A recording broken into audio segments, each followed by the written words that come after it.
Deadly storm described by officials as a once-in-a-century weather event. As landslides reshape the geography here. Also, we'll be there for the cleanup and the rebuilding after the impacts of these extreme weather events. Okay, gather your family because you can experience a historic event just by looking into the night sky this week. 15 now. This next story sounds like a horror movie, but it's actually real. And one of the most read stories on the BBC News website this morning comes from Egypt. The news may sound like the story of a biblical plague, but it has a modern explanation. Climate change. The rains in Aswan have been the heaviest in 7 years. Heavy thunderstorms unleash flooding, mudslides, and scorpions. This is in Egypt. Listen to this. 453 people were stung and 3 people died. 500 people getting stung by scorpions. This happened in Aswan, the largest city in southern Egypt. Egyptians are drawing all sorts of parallels. They're comparing it with biblical plagues. Last week, the city was hit by a fierce storm. There was heavy rain, thunder, and flash floods. It sent the people of Aswan scurrying for dry land from their mud brick houses. Awaiting them at home were some deadly guests. Hundreds, if not thousands, of fat-tailed scorpions with their tails full of toxic venom. They had been swept from their desert burrows by the rains. They burst into homes through cracks in the walls. But 503 bites in one night is unheard of. That too on a day of incessant pouring. Egypt is a mysterious place. And no, the puzzling pyramids of Giza are not the only reason. What makes Egypt mysterious are also stories like these. A rare sight in the sky tonight, the longest partial lunar eclipse in nearly 600 years. Georgians will be treated to the longest partial lunar eclipse we've seen in about 600 years. If you would like to witness a show in the sky, yeah, it's been hundreds of years since a partial lunar eclipse has lasted as long as this one is scheduled to go. It'll be visible late tonight into tomorrow morning. It's expected to last 3.5 hours. It'll be almost a total eclipse. NASA says it will cover more than 97% of the moon. It's very sciencey and interesting if you're What makes this eclipse so special is it's the longest partial eclipse since the year 1440. But if you're after something a little bit colder, let me quickly take you to Anchorage out there in Alaska, in the northwest United States, coming to the end of their Thursday at the moment. Look at the scenes they've had here. Record-breaking snowfall for one day. Some parts of the city in Anchorage saw around 17 inches of snowfall in the space of one day. As sea ice melts and global oceans warm, sea levels are rising, presenting grave threats to small, low-lying island nations and to coastal areas here in the U.S. One example is in the Gulf of Maine. The ocean waters that stretch from Massachusetts to Nova Scotia are one of the fastest warming bodies of salt water on Earth. An atmospheric river event affecting parts of Washington State, Oregon, and British Columbia, Canada. This deadly and devastating deluge delivering an unrelenting blow to the Pacific Northwest, a quadruple catastrophe, record rain, fierce flooding, whipping winds, and multiple mudslides. A storm with winds so strong, blowing over this 18-wheeler. The tractor-trailer left leaning over a guardrail. In Bellingham, Washington, heavy rains wreaking havoc, submerging cars and gas stations underwater. 6 inches. In just hours, 6 inches of rain swamped the region, a state of emergency amid these deadly conditions. This one, so far, in 31 days, the Pacific Northwest, 40 inches of rain, the wettest days for parts of Canada, and Seattle has had its wettest fall on record. One disaster now followed by another for a region still deep in misery. And Miguel, we know a lot of folks still without power.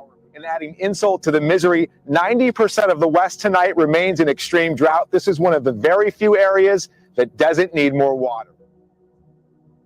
This is a special 30-minute newscast on the day BC was battered by an unprecedented storm, and we were not immune at CTV. As floodwaters devastate the province. The entire city of Merritt, BC, has been forced to evacuate due to the floods. An intense fall storm transforming the road into a river. The weekend's 100-year storm causing extraordinary damage to the vital island connection. It could end up being one of Canada's most expensive disasters. Mudslides have destroyed highways and bridges, cutting off access to the largest port in Vancouver. And floodwaters are still rising. We were initially planning for a 1 in 200 year flood when this started coming through. And then all of a sudden that blew through those projections in just a matter of hours. Record rains devastated major highways. One by one, they were all closed. There's not a person that hasn't been affected or will not be affected by the events of this past weekend. These events are increasing in regularity. This one is being called an atmospheric river, which dumped a month's worth of rain in 2 days. After a summer of wildfires and record high temperatures has come this. More rain in a day than people here are used to in a month. Several creeks burst their banks, washing out roads and flooding property.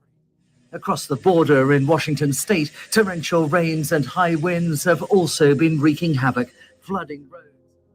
I mean, this summer has just taught us here in Canada, but I think people around the world, that you don't have to go anywhere. Climate change is affecting everyone at home. Of the climate emergency in Canada. Canada is warming on average twice as quickly as the rest of the world. And in our north, it's 3 times quicker. The science is clear. We must do more and faster.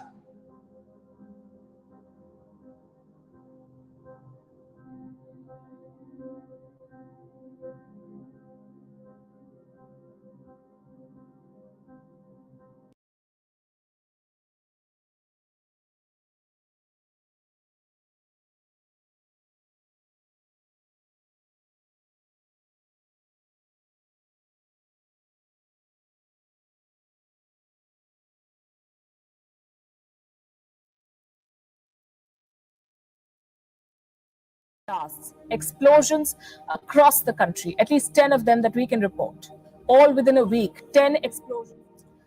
The question is, why are high-intensity blasts taking place in China? Are these freak accidents? Labs are blowing up, trucks safely stationed in parking bays are also blowing up, food streets are blowing up, as are residential complexes.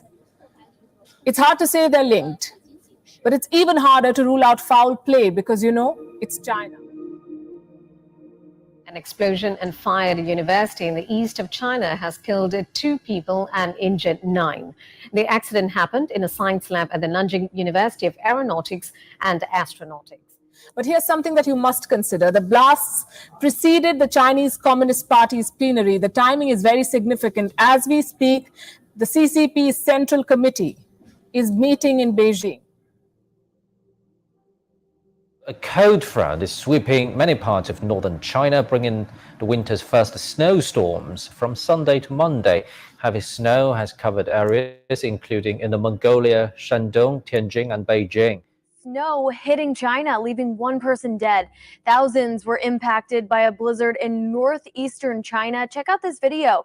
The early winter snowstorm hitting hard. Roads blocked, rail services suspended, and schools closed.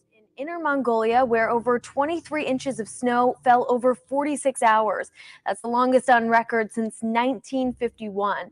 Surprise announcement at the UN Climate Summit in Glasgow. The United States and China have struck a deal to work together on tackling climate change. U.S. climate envoy John Kerry praised the agreement as a step in the right direction. Despite China's human rights abuses and military aggression, the White House is more interested in brokering climate deals. How, in the several months of meetings behind the scenes with China, did you bring up some of those very contentious issues, such as the use of forced labor? That's not my lane here. That's my job is to be the climate guy. This is not a discretionary thing, frankly. This is science. It's math and physics that dictate the road that we have to travel. China and the US aren't only the 2 biggest economies on Earth, they're also responsible for the biggest emissions of carbon dioxide and methane gases. The giant of Chinese politics Xi Jinping. Behind closed doors, Xi is set to lay the groundwork for an unprecedented third term in office that would cement his position as China's most powerful leader in recent history. The fact that China trying to assert, understandably, a new role in the world as a world leader, not showing up? Come on. Chinese President Xi Jinping did not attend. World leaders flew down to Glasgow. Xi Jinping did not. He was missing both in person and online. He did not even make the effort to join via video link. Why did he not? Well, China has an interesting explanation, and you won't believe what they said. China said, and I'm quoting, the conference organizers did not provide the video link method. So poor Xi Jinping could not join. Isaac, give us a little more context as to why this deal with China came as such a surprise. Relations between the United States and China have been, in a word, terrible over the last 6 months since Biden took office and even before. And we were not expecting to see signs of a rapprochement, of a thaw, and this really just came out of nowhere. Even if you are singularly focused on climate change like this White House is, shouldn't they shift focus just for the time being to things like, oh, I don't know, the Chinese Navy, now much larger than the U.S. Navy, things like the human rights abuses? Oh, absolutely.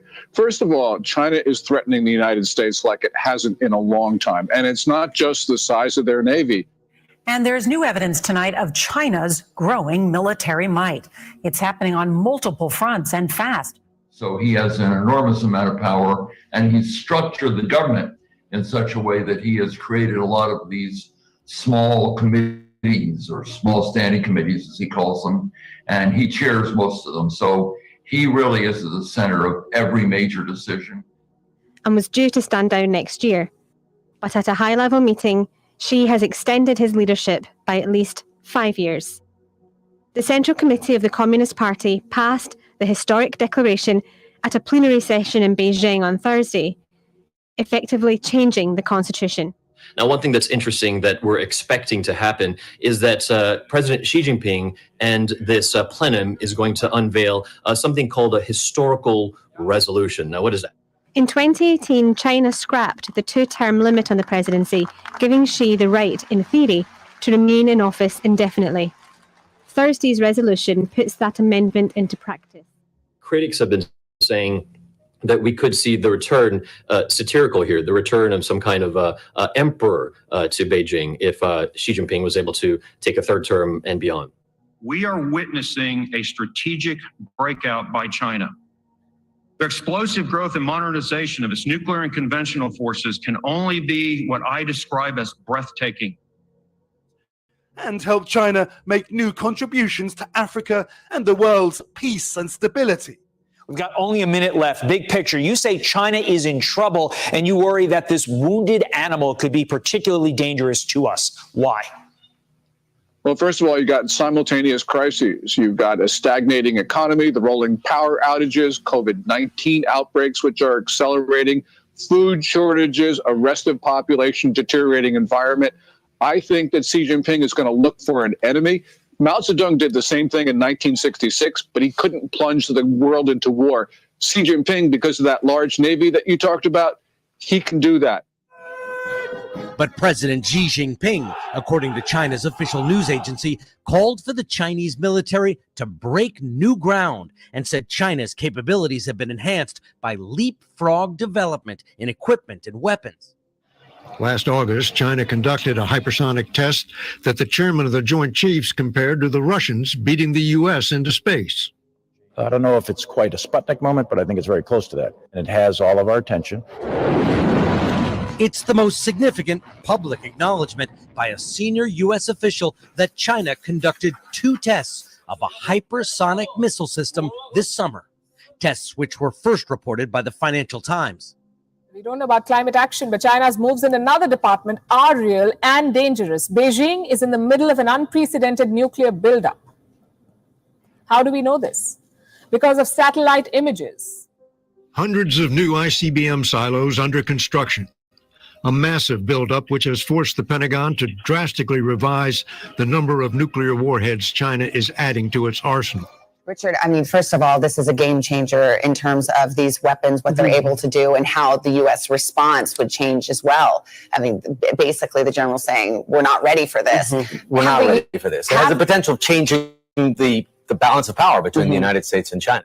It's an astounding pace. Have the Chinese ever done anything like that before? It's far beyond what they have ever done in the past.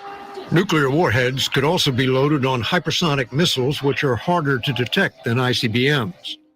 China already has the world's largest armed forces, over 2 million strong. But it's a new breed of super-fast missiles designed to evade American nuclear defenses. Now you understand why this buildup is being called unprecedented. As we speak, there is construction going on underneath this air dome. And this is all happening in Ordos, which is in north-central China. Similar constructions have also been spotted in Yumen, Jilantai, and Hami. What exactly is happening in all of these places? The Federation of American Scientists says it's a top secret and highly sensitive construction program, their words. Reports say these silos are intended for missiles.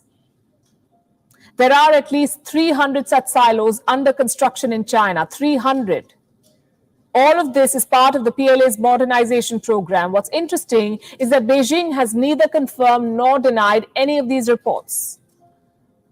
That such extensive silo construction has not been seen since the Cold War. But I want to get your take on this threat forcing Taiwan to boost reserve force training. The country's defense ministry said that it will be doubling down on combat and shooting exercises as China increases military activity nearly the island, General. And I was looking earlier at how much the world depends on Taiwan when it comes to semiconductors. I mean, semiconductors, obviously critical components that power electronics that we all need, from cars to computers, etc. I think what the Chinese are undertaking at the moment is a rapid military modernization and expansion, with the aim being to be in a position later in this decade to be able to use military force against Taiwan. That is the critical mission at the moment for the Chinese military. Prepare for that conflict that could potentially occur in the second half of this decade. At the same time, as they're developing these conventional military capabilities, they're also expanding their nuclear capabilities with a substantial expansion in the number of nuclear warheads and missile systems. What are your thoughts on all of this? This military activity near the island, what the U.S. is doing as well? Well, President Xi has made an objective of his regime for reunification, to take control of Taiwan. And believe me, we are still behind. The balance of power in that region, Maria, as you know, has shifted militarily to China. That is a fact, and it's undeniable. They also eventually want to be the #1 military globally in the world. That's not the case now, but in the region, it certainly is the case in terms of available forces in that region. But what the public notices, first of all, is an increase of personality cult. In the recent weeks and months, the state media have exaggerated their praise of Xi Jinping. It became almost absurd. I mean, it's comparable to the rhetoric of the North Korean regime almost. His message is that China is a superpower and the rest of the world better know it. The Chinese people will never allow any foreign forces to bully, oppress, or enslave us. Anyone who dares try to do that will have their heads bashed and bloodied against the Great Wall of Steel, forged by over 1.4 billion Chinese people. Have you heard of this? Blasts in China.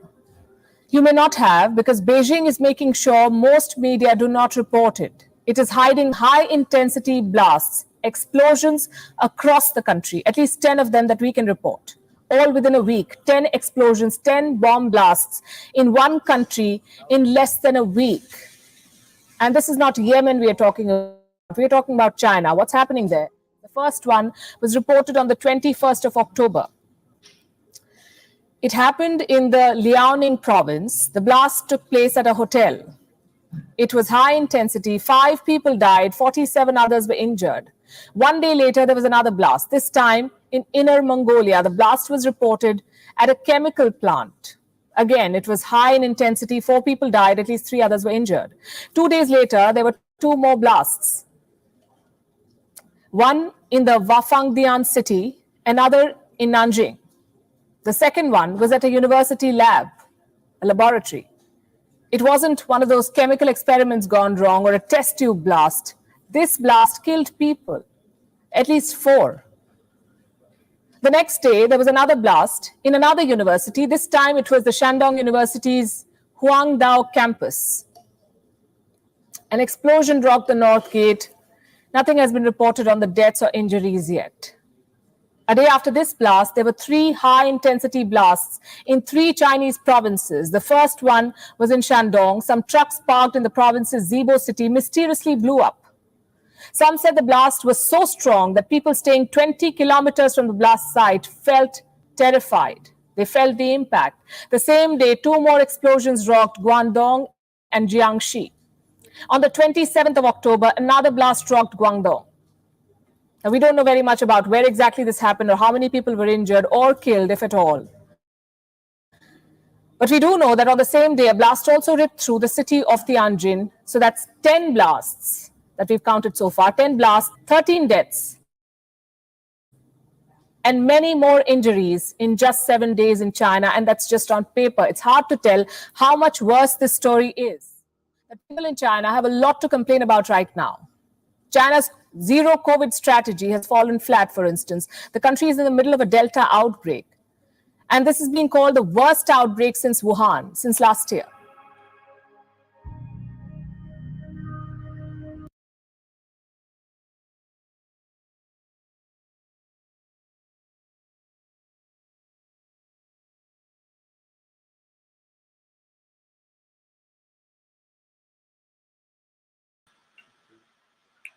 This deal is dark there, boy.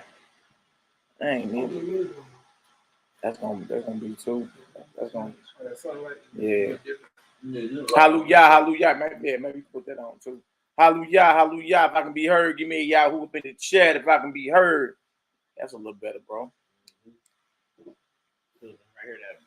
It's all good. Give me Yahoo if I can be heard. All praise to the Most High. Forever live the spirit of the Messiah in the hearts and minds of all you brothers and sisters. Bless up, bless up. Nazarene edition, part 45, Nehemiah. We ain't stopped yet, man. Part 45. We're gonna go over some historical, some history concerning the first century Messianic movement in Israel / Palestine and all that, you know, man. Going to it a little bit, you did. Definitely some profound things I bumped into. I was like, dang, this all gets deep. So yeah, we're gonna get into it. I'm talking about before all the, you know, the so-called Roman Catholics and, you know, all that got involved. But yeah, I think it's important for our people, especially for the understanding. You understand? Y'all keep the family of our blood brother Brent Blake and y'all prayers, brother. Boss Life Judah used to be on the chat. Met an untimely end early this morning. Untimely fatal end early this morning. The brother came out for the Pesach, you know, man, got baptized, all that. So, you know, just, you know, may the Most High send the spirit of comfort to the family, man. It was a very, very, very horrific tragedy. I just leave it at that. If some of y'all know Brent Blake or Yeshaya that be on here, I reach out to the brother, and even if you don't know how to reach out to him, just, you know, say some prayers for him and his family. His mother and, you know, the children and all that. All praise the glory now to the Most High. Been a rough week, ain't it, boy? Nehemiah, boy? Boy, it's been hectic. It's been rough for me, man. For showing Israel as a whole, bro. Yeah, brother Nehemiah has some co-workers that he talked to every morning. Boy, here in St. Louis, boy, some, I don't know, some 50-year-old heathen, boy. Well, what happened, Nehemiah? It was too cold for us to do the normal operations at Ivy. So they broke our teams up and run the trucks into intersections. So working on a high major intersection in St. Louis is Telegraph and 255. Mm-hmm. So they had the lanes set, like the cones out, and they get the materials off the back of the truck. Mm-hmm. It only takes 1 second. 1 second. And that truck, that car, drove through cones. Lord have mercy. Killed Caitlin Anderson, 25 years old, pregnant with her first child. Mm-hmm. 6 months pregnant. Lord. Killed her to where he said she would have to have a closed casket. Mm-hmm. Knocked the other guy that was with her, standing by her, knocked him out the way, broke his leg, bleeding on the lungs, broke his clavicle, bleeding on the brain, and broke his right foot, left foot. Mike Brown. Then, while the senior operator was out there, who's all about safety. Who trains you, right? Trained me. Mm-hmm. Always keep your head up. He just that 1 second to pull the material to you. Car hit him from the back, smashed him between the car. You didn't even see it coming, huh? And the chair. Good. The whole body getting in him. And so what really sent me, ain't like I have not seen death before, y'all. Were you on the thing? Yeah, we were on the same team. We were actually supposed to go meet up with them. We were supposed to go, because we had to go finish another job first. But you wasn't there when I wasn't there when that happened. But when you look at the news, to see that little baby's hard hat on that ground and her body covered up in that white.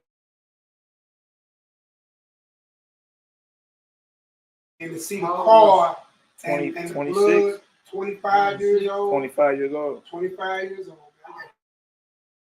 Pregnant with her first child. 6 months.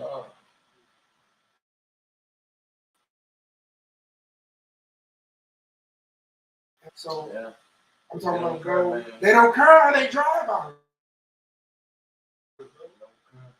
Then, one of our sisters, Rebecca, she go by Alpha Barrel on Facebook. She lost her sister to they call it mammograms until you at least 40. So by the time she, was bothering her enough to go get it checked out, she was in stage 4. Stage 4 came and took out. I'm just saying, then it's just a lot. Then Trent Blake, that's 149 this morning. Early this morning. Yeah, it's just a lot, man. Just a lot of death, a lot of things going on. I mean, families forever changed. You know what I'm saying? Yeah. And now we don't abate them. So imagine what they Thanksgiving Christmas is. Now I don't care about none of it. I'm just saying. I know you ever. That's what they, and that's what their family expects. So, James is a father, a husband, an uncle, a grandfather. So now she had to bury her 58-year-old son. And then this mother got to bury her 25-year-old daughter and an unborn grandbaby who already had a name, Jax. Like, we all knew that. They were just planning her baby shower that morning. And you speak to these people on the way every morning. I took her hard to ride. It hit me hard. I talked to the grief council. I ain't never did that. I'm like, what is this? And she said, usually as you get older, men tend to get a little bit more, intact with their emotions than they was when they was young. Plus, you got wives, you got children, you got grandchildren. What happened is you see your children in that situation. That makes sense? I forgot the word she used. It's empty, but it's kind of like you impose that situation, your children into that. So because that could have been your child or your grandchild, it hit you hard. Then, the normal stuff that you went through that came on you for what you was out of. You see what I'm saying? But yeah, and I ain't lying, my ex-girl said, hey man, I was hurt. Now he talked to me, kept me together, man, prayed for me. My mom, y'all know they wrote her off as dead. She all good, though. All praise. Yeah, I just put some new pictures in the room, man. All praise. Both wives was see this morning. And they worried about her liver. That's about the only thing why she's still in there. Trying to see what's going on with her liver. But she done bounced back. She done bounced back. She was at death. The prayers of healing. They wrote off. What? They wrote off, bro. They all we do is make her come. I said, no, we ain't doing that. Now they said, go up there and lay hands on your mother. What I do? Went up there and laid them hands on me and my daughter. Had all my children we didn't know. Had all my, as many I can gather, meet me up there, but you can't take everybody up to ICU. So me and my oldest went up there. And, man, we walking down, my mama bleeding out of her nose, tongue bleeding out of her mouth. I'm talking about they got gauze in there and everything. Bro, I'm talking about throw up. I ain't ready. I ain't lying. I ain't ready. All that hard, old, big homie stuff, I ain't ready. I ain't ready, bro. I ain't ready. So my heart goes out to everybody that lost this week, because I at least 4 deaths I know. Yeah. Their death for my mom. Yeah. You know what I'm saying? And praying for the full recovery of my coworker Mike Brown, man. I know it's gonna be a long road back. Yeah, absolutely. And definitely the Prince Blake, man. My brother was totally distraught. No. But look, it's a sobering reminder of how precious life is, man. Yeah. Life is precious. Enjoy every moment you got. You did. But there is none of that in the grave. You ain't never seen a U-Haul being pulled by no hearse, have you? No, you ain't taking it with you. You ain't taking none of this with you. The comedians tried that. You see what happened with that? That got robbed. Hundreds of years later. Yeah, so you ain't taking hey, make the most of what you got right now. You better. I got a few deaths in my family past week, 2 weeks. Like a little cousin. They found dead in his jail cell. Oh yeah, I remember you told me. Yeah. My great uncle died down in Arizona, but he lived his life though. I found out they cremated him. I'm like, what is it? I don't know, man. I found out that's what he wanted to do. And then a little homie, little fuzz, I kind of watched grow up or whatever. I just found out 2 days ago he died. I was like, boy, what is going on around here? There's a lot of death going on during this dark season. You know what I mean? There's a lot of it, bro. You dig? So, I mean, take every advantage of what you got right now. You know what I'm saying? Just read right here. My boss just texts me, say, I know it's a Shabbat. Because they know say, I know it's a Shabbat. Absolutely. He said, man, just can you put a prayer up for me, man, for James? Go on, man. I miss him. Serious business, man. Serious business. This is my boss. Tell me to offer prayers for him. He knows because it's Shabbat. They're gonna print Blake right here in the chat right now. Y'all, that's print Blake right there, y'all. Yeshaya ben Israel. That's print Blake. Well, yeah, it's probably a delay on TV. That's print Blake right there. Yeah, that's the brother who lost his brother. Yeah. They came out to pass over. I remember that. Yeah, they all got immersed, baptized, and all that. Yeah, very, very. So y'all keep this brother. You feel me? Reach out to the brother if you can. But keep this brother and his entire family in y'all prayers. Send forth the spirit of comfort toward the family, man.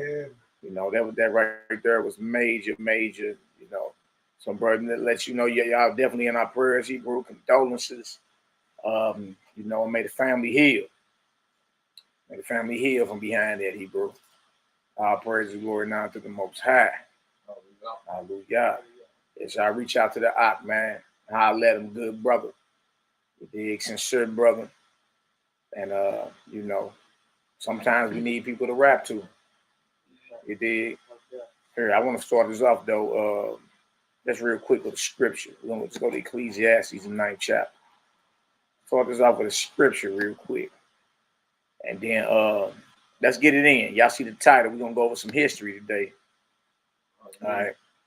We're gonna go over some history today about the first century Messianic movement in Israel. A little history, a little taste. All right, let me go to Ecclesiastes 9 real quick. And this bags up what I was saying. These things, death is a sobering reminder of how precious life is. You start putting that stuff in its proper perspective. You know what I mean? Then a lot of the little petty, minute stuff go out the window. All right? It goes out the window. All right, so let's get into this real quick. Bang, let me hit the share screen real quick. I think it was about a day or two ago. I was just sitting on my phone like short. Good boy. Then I was just sitting there on my phone. and I'm gonna just say being idle. You know what I'm saying? And you know, that voice came in my head. That voice came in my head, and it was like, you can be taken out right now. See? And then I promise you, I got up and I went to the bathroom, and my heart just started beating fast. I'm like, where did it come from? You know what I'm saying? And I realized, and I'm feeling like, well, you ain't idle. You're not doing nothing.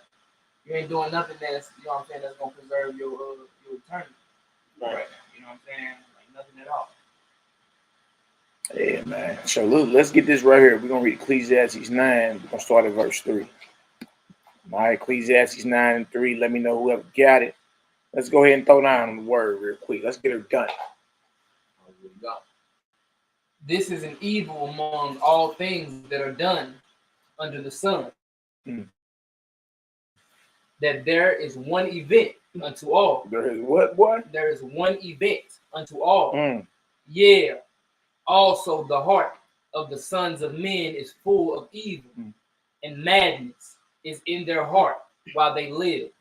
And after that, they go to the dead. Oh, wait, boy. Oh, wait, go ahead. For to him that is joined to all the living, there is hope. There's hope while you still got breath in your body. That's why you're supposed to enjoy every minute of it. There's hope for you if you still breathe. There is hope if you're living. All right, go ahead. For a living dog is better than a dead lion. That's major right there. Because a lion is what? The king of the jungle, so they say. But if he dead, a living dog is better than him. Right? Living dog is better than the dead lion. All right, go ahead, Out. For the living know that they shall die, but the dead know not anything. Right. Neither have they any more a reward. Right. For the memory of them is forgotten. So they're saying the dead understands and have knowledge of death. Right? All right. The living understands and has the knowledge of death, but when it Shalom, Shabbat Shalom, y'all. But dealing with the dead, they don't have any memory, meaning whatever you got going on here, you know what I mean, all your little jealousies and your hatreds and your arguments and all that, none of that goes to the grave, which none of it. All right, so you really got to put everything into its proper perspective. What does it really mean then? What does it really mean? Right? Go ahead. And notice what it says, for the memory of them is what? Soon forgotten. Right? As years go by, the memory of them fades more and more. You ain't talking about them as much as you used to. You see that? All right, go ahead, Out. Also their love and their hatred and their envy is now perished. Neither have they any more a portion forever in anything that is done under the sun. So all your emotions, love, hatred, envy, all that, right? Can't take that to the grave with you either. It's all done. And y'all, the crazy part is we all live as if we ain't gonna have to cross the threshold of death one day. We all live like that. You know what I mean? If you know how precious life was, you wouldn't spend so much time wasting time. You know what I mean? The most precious commodity you got outside of the breath of life is time. Right? And some you can't get back. You know how precious life was, you wouldn't be, like you were saying, idle. Yeah. Like you wouldn't be wasting time. Because the clock's ticking, right? Go ahead. Go thy way, eat thy bread with joy, and drink thy wine with a merry heart. For Yahweh now accepteth thy works. So he's letting you know, like that's what I was saying earlier. Make the best of every moment that you have. You understand? It don't pay you nothing. It don't pay you nothing to be in this deal all sad and you know the Bubba Gump lips. You know what I mean? It don't make no sense to that. You see? Go your way, eat your bread with joy, drink your wine with a merry or a happy mind. For the Most High now accepts your works. All right, go ahead. Let thy garments be always white, and let thy head lack no ointment. Live joyfully with the wife whom thou lovest all the days of the life of thy vanity. Of your vanity. Ain't that something? They tell you live joyfully, enjoy the now moments. Live joyfully with your wife, whom you love all the days of the life of your vanity. Ain't that something? Trip off that. Of your vanity. It's all vanity and vexation of spirit, huh? Truly, if you ain't on the right path, you just a waste of breath. Good night, boy. That's serious. Look, it tell you to live joyfully, right? Enjoy yourself. It's all vanity, though. It's all vanity. Go ahead, which he had given thee under the sun. All the days of thy vanity. All the days. He doubled up on that vanity, didn't he, boy? Hey, think about that next time you get overrode or overridden with some spirits to get angry or get jealous or get whatever it is. All this is vain and vexation of spirit. You ever wonder what they call that? What they call it in the bathroom? They call it in the bath. I ain't talking about the toilet or the tub. So what's left? No, I ain't talking about the shower or the tub or the tub. The vanity. They call the sink and the mirror the vanity stand. The vanity. The vanity. All the days of the life of your vanity. Go ahead. For that is thy portion in this life. That's your portion reward. Look at Derek's got away with words. Well, that is thy portion in this life. Go ahead, And in thy labor, which thou takest under the sun. Come on. Now watch this. Verse 10 is the nail in the proverbial coffin. Go ahead, Hold on, this is late. The proverbial coffin. Whatsoever thy hand findeth to do, do it with thy might. Do it with your whatever you decide you're gonna do. You better get to it. Whatever you got planned to do, you better be working it. Do it with your might. Go ahead. For there is no work, nor device, nor knowledge, nor wisdom in the grave whither thou goest. So in reality, how precious life is, huh? If we really understood what death would teach us is that we don't got no time to waste, huh? You understand? Time is working against you. We ain't got no time to play around with none of that. You dig? Straight up. Yeah, real talk. What y'all think about that? Talk to me. Talk to me, what is? No time for that. What I just done. What you say? You got no time for error. No time for error, huh? Man, you better be using life to either win or learn something. That's one thing that I didn't just learn my whole, this whole week or whatever. Or, last week,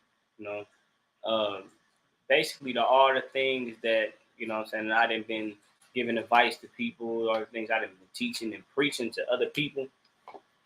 Like life been set it up where all that stuff is now coming back to me.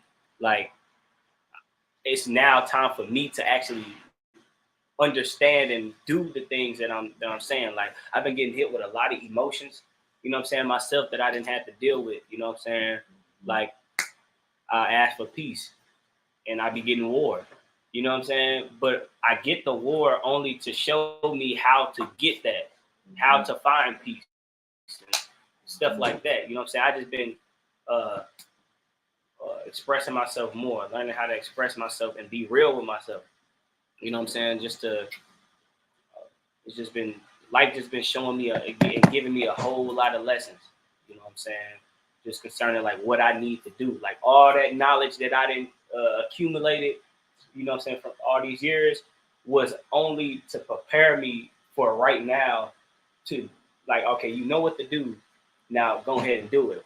Instead of telling people what to do, like you do it yourself. And then like, it's kind of like what you were saying of like, yeah.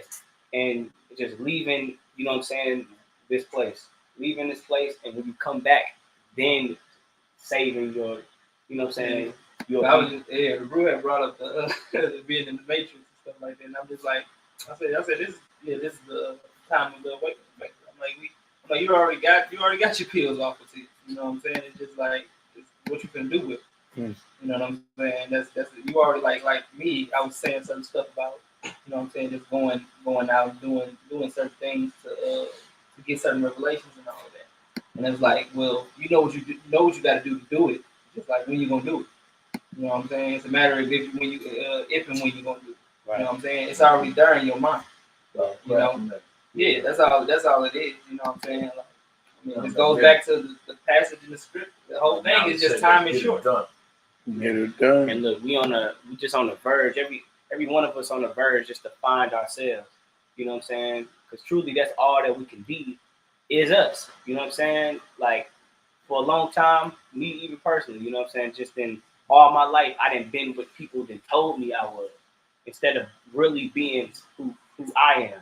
You know what I'm saying? So it's just like, I've been just on the verge to just, you know, on a journey of finding myself so I can really become myself, like, you know, like a parable or whatever. You know what I'm saying? Like a fruit.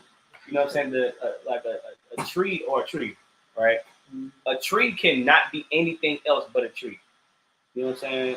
But what a tree's purpose is that it gives fruit. You know what I'm saying? It gives oxygen. It got a purpose. It got a purpose, but it has a purpose being itself. Like, it doesn't have any influence of like, I'm gonna, you know what I'm saying, be this way, I'm gonna be that way. It's like it was how it was created. So the same with every single one of us. Like, you was created to be you. You was created to be you, and you was created to be you. So it's just like everybody has their own purpose, though. No, they don't. Everybody has their own. So it's just like, so just the. Y'all clowning over what y'all was talking about earlier. Yeah. That's Nehemiah. Okay, y'all, we about to get into this right here. Robert Eisman's book, James, the Brother of Jesus and the Dead Sea Scrolls, Volume 1, The Historical James, Paul, the Enemy, and Jesus' Brothers as Apostles. Excellent read. All right, and what we're going to do is we're going to go over to page 101 all the way over to 108. All right, I want to hit some of this and bring some of this stuff all the way out. All right. Excellent read. I would advise you, brothers and sisters, to get that. Get this. All right, come in. He's coming mainly out the Dead Sea Scrolls and also like out of Josephus and all that. They're dealing with history. All right. Because the war between the Israelites and the Romans that went down, you know what I mean, prior to the fall of Jerusalem is very well documented. All right. And what Robert Eisman goes on to say is that that was a Messianic war. You know what I mean? That was actually a Messianic war. All right. Different groups of Messiah believers warring against the Romans. I'm like, oh, what? All right. So right here is the Simon who wishes to bar Herodians from the temple as foreigners. Nehemiah, where that stone? You got a picture that's, remember we found a picture of the inscription of that was in the temple, saying that if Gentiles get past, if you go past this point, you dig, like they didn't straight found these things, and if you find it, send it to me because I actually want to show them that. You dig? I want to show them that. All right, the Simon who wishes to bar Herodians from the temple as foreigners. Yeah, this is major. Now trip off this.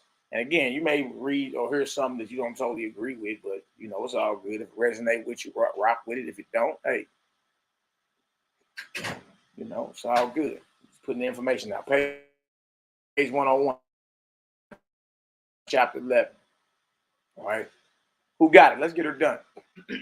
Like groups that wish to kill Paul for introducing Gentiles in the temple, even if only spiritually or allegorically, or as heirs according to the promise, as he puts it in Galatians 3:29.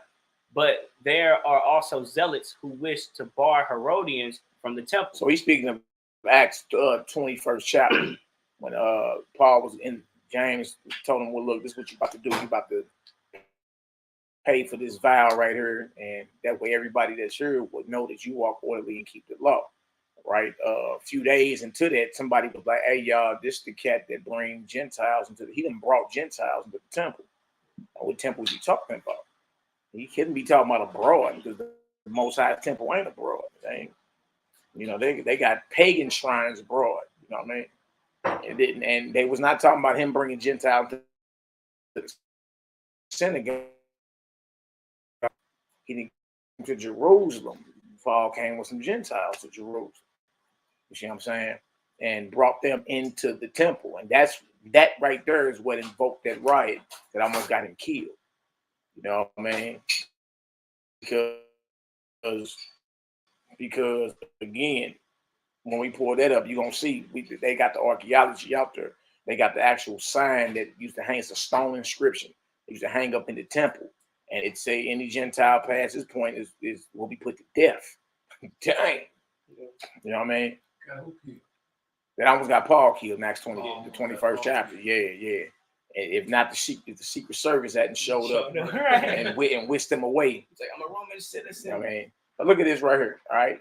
Go ahead. Now watch this. Josephus will introduce us to one such zealot leader. One Simon. One who? Simon. All right. It's not Simon Magus.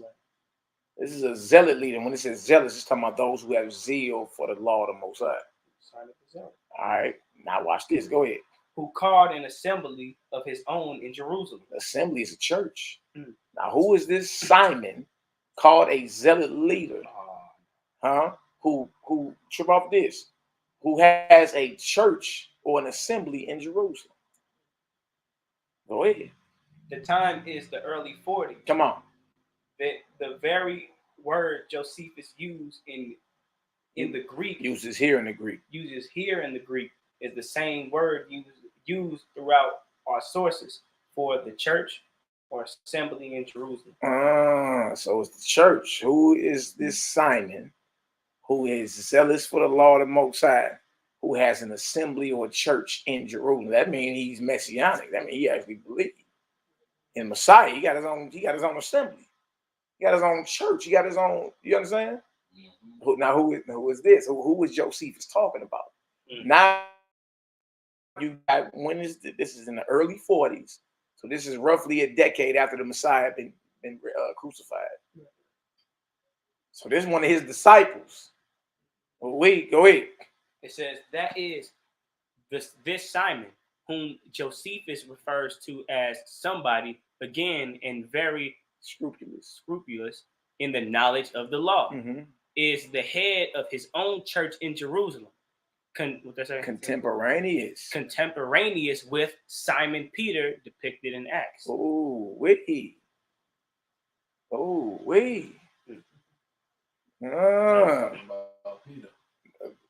Okay, now watch this, because you're gonna see where Robert Eichmann arrives at. You understand? When he's comparing the history that's documented compared to what we call the New Testament literature that we have.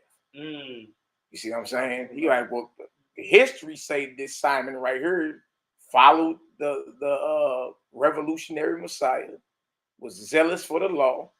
You dig? Was one to bar Herodians from the temple. You feel me? Had an assembly of Messiah believers. Was the head over an assembly of Messiah believers. And this is roughly a decade after the Messiah died. So you're going to see where Robert Eichmann arrives at a point to where he's going to say who he thinks Josephus is talking about.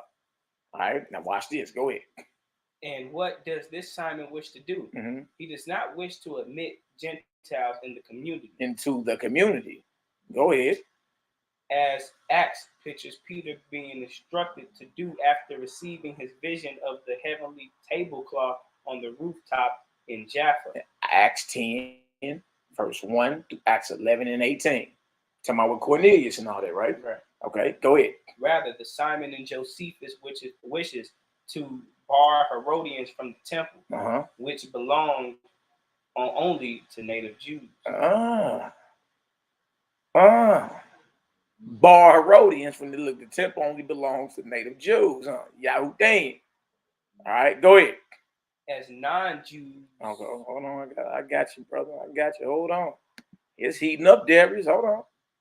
Hold on. Let's point the finger a little bit more. Hold on. Who we talking about here? Put the dot on it. He gonna tell you who he believed that in history who this is referring to. All right. Gotcha. You got it? Email it to me if you can, brother. And it refers back to Josephus. okay. But you got the actual picture. That's it. That's it. Send that, please. Email that to me. Honor and Humility. All right. Go ahead. It says unclean. Mm-hmm.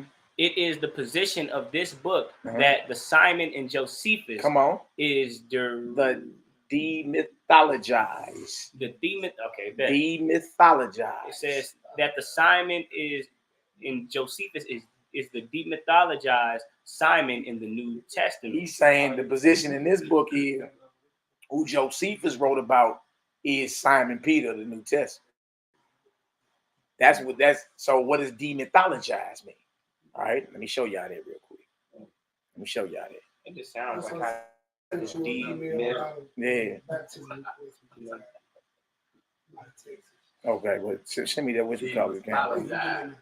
I know, but trip off this. So he said it is the position of this book that the Simon and Josephus, who wish to bar Herodians from the temple, who's zealous for the law, you understand, who has the leadership over a certain congregation in Jerusalem or a church in Jerusalem, is Simon Peter and Acts. And he's gonna tell you why he arrives at that conclusion. Now, so what does demythologized mean? All right.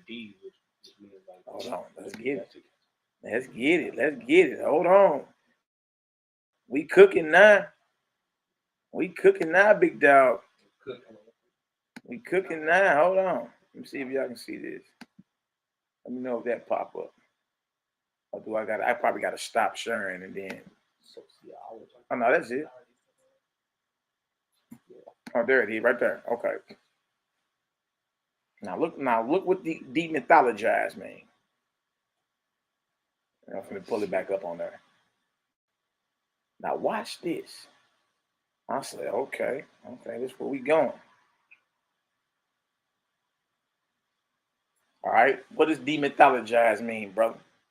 To reinterpret a subject or text so that it is free of mythical and heroic elements. Yeah. He undertakes to demythologize the man who has been for many the modern counterpart of St. Augustine. So he basically saying there's a difference between the historical disciples and apostles versus the apostles and disciples you have in the literature.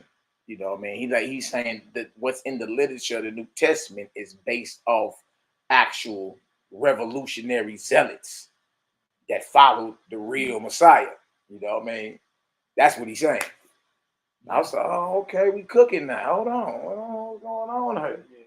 You dig? So, I mean, again, he's going to go into, as we keep reading, you're going to start seeing that where he arrives at, he's basically saying that we all been victims of literary propaganda. You know what I mean? It's been, in other words, the message of Mashiach and his disciples have been romanticized. You hear Roman in there? Yeah. Romanticized. You know what I mean? The custom fit, you know what I mean? The powers that be. Absolutely. Absolutely. I got something else I'm going to show y'all too. Y'all be like, dang. You know what I mean? This is crazy. You dig? Like if I was to ask you right now, what, like, I'm gonna wait. I ain't gonna do it yet. I'm gonna wait. We gonna get it. Yeah, I'm gonna wait, big dog. I ain't gonna do y'all like that right now. I'm just gonna let it unfold. All right. I'm gonna let it unfold. And it's a reason why he's saying this, right? All right. So it is the position of this book that the Simon and Josephus, the demythologized Simon in the New Testament. All right. Meaning the historical Simon Peter is different from the Simon Peter, you understand, that we have in the New Testament literature. Factuality from there. Right. That right there is based off what you have in the New Testament literature is based off an actual man that lived and was, followed the revolutionary Messiah. Because after all, his position in the book is that the war between the Israelites and Rome was a Messianic war fought by Messianic zealots who followed the Messiah. I was like, oh, wait, okay. Dang, okay. All right, what else we got? It says in the New Testament, just as Josephus, John the Baptist is the demythologized John. He's saying, so how John the Baptist is presented in the historical record, you feel me, is different than what you received in your, your New Testament literature. I said, oh, so you get a different story when you search the Dead Sea Scrolls and the Josephus about the Messianic movement of the first century. It's a total different, story. I mean, everything in there false and nothing like that. I'm just saying. All right, now watch this. Go ahead. Says furthermore, in the next generation, not only do these same zealots wish to bar Agrippa the first, Josephus, true to his penchant. Furthermore, in the next generation, not only do these same zealots wish to bar Agrippa the first, son of Agrippa the second from the temple, but his sister Bernice too. Trip off this. Where do you read about Bernice and Agrippa? No, she a Canaanite. That's where do you read about Bernice and Agrippa? In Acts, don't you? In Acts, during Paul's trial before Agrippa. But that's Agrippa the second and his sister Bernice. Now, what does history say about them? What does history say about them? See, they were successful in barring them from the temple right before the fall of Jerusalem. They got them Herodians about it. Like, y'all can't even come up in here. Y'all ain't welcome. Yeah, I mean. So them Paul types got kicked out. But not look, I'm like, glad you said that. We're going to keep reading. There he said, you Paul. What'd you say? Paul bearing Paul believers. Now look. Now, what does history say about Agrippa the second, who Paul defends himself in front of in Acts? I believe like 25, or maybe chapter 26. He defended himself, right? And his sister Bernice is there too. It's another one named Drusilla that's there. Yeah, all these are Herodians, Edomites. All of them. Watch as we keep going. Now watch this. It says Josephus. Yeah, Josephus, true to his penchant for sexual innuendo. Innuendo.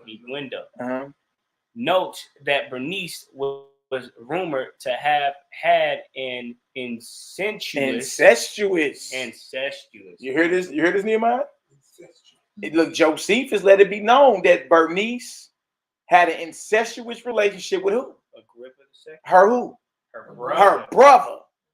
They was boning. Wow. You see how it's unfold?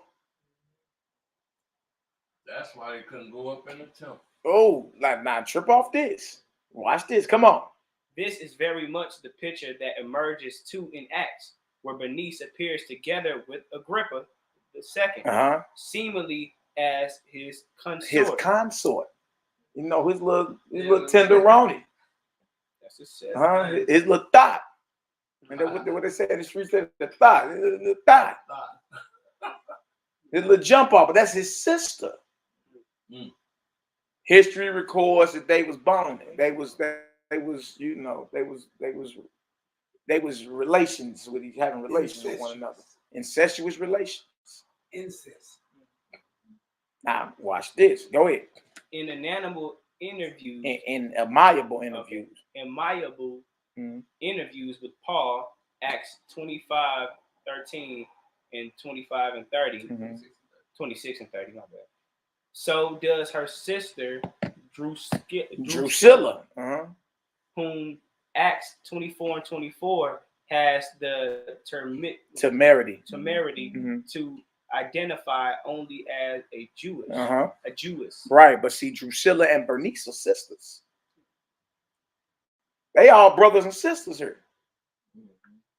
But you see how the literature gonna put on there she's a Jewish, and when you look up Jewish, you're gonna get a female Jew, right? But remember, the Herodians were claiming to be Jews or Judeans, right? See, the history goes into and show that they are related. They are related. All right, go ahead. Even though by this time, after a number of sexual indiscretions, indiscretion. Go ahead. She had deserted the Jewish religion altogether. This Josephus specifically notes, and married Nero's freedman. Wow. She all over the place. She a hot little thing, ain't she? What? Straight right. What about this? What did it say? Nero's freedman, the infamous governor Felix. Felix is in Acts too. He in Acts. Dang, what's all going on here? Come on, Hebrew.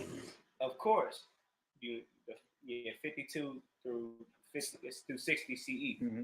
Of course, all this will bear on the second theme in the three nets of Belial, in the Damascus document in the letters of James.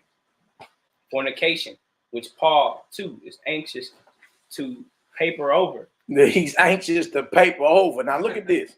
We got the Damascus document, right? Which is the Dead Sea Scrolls. The Damascus document. Okay. So what Robert Eisman is dealing with is the Dead Sea Scrolls,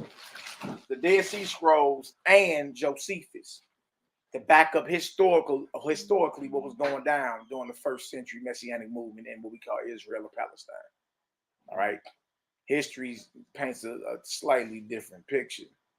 All right. Now, it's a spot in there called the three nets of Belial. All right. And the letter of James, fornication, which Paul too is anxious to paper over. What do you mean by that?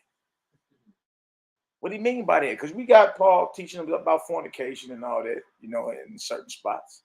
But watch this. Go ahead. Despite his protestations to the contrary, since he himself has relations with clear fornicators. Who are we talking about? Agrippa II, Bernice, Drusilla, right? Paul off his own mouth called the Herodians his family. His family. So he's like, look, he papers over it because remember, he's in front of them defending himself. You see what I'm saying? That's why he's saying he papering over the situation, bro. It's known that Agrippa and Bernice, you understand, brother and sister, and they got having relations with one another. That's known.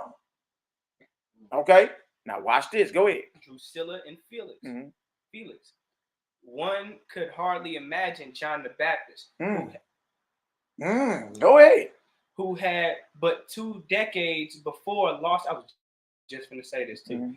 Who had but 2 decades before lost his head because of such confrontation. Exactly, because John the Baptist told the Herod's son, it is not lawful for you to have your brother's wife. And that got his head cut off. So Robert Eisman saying, like, Paul, you and her, cowing down to these clear fornicators. Do you think John the Baptist would be talking casually, shooting the breeze, you understand, with some Herodians that were in a clear incestuous relationship with one another? John the Baptist got his head cut off. Here come Paul papering over the topic, papering over the situation. Go ahead. Conversing so what? It says conversing so congenially. With such person. Yeah, he wouldn't have been all nice and passive about that. John the Baptist would. He'd have called that to the flow. All right, go ahead. For that matter, from what we know, or James. You missed or James. James. Oh, yeah, right. Or James. Or James. You see that? Go ahead. For that matter, from what we know of his uncompromisingly continent lifestyle. Meaning James lived a very, very disciplined life. So you're like, look, you John the Baptist and James, Nazarenes, you understand? Bro, they wouldn't have been, you know what I mean, cowing down and papering over it. Everybody knows that Agrippa and Bernice are brothers and sisters and they boning.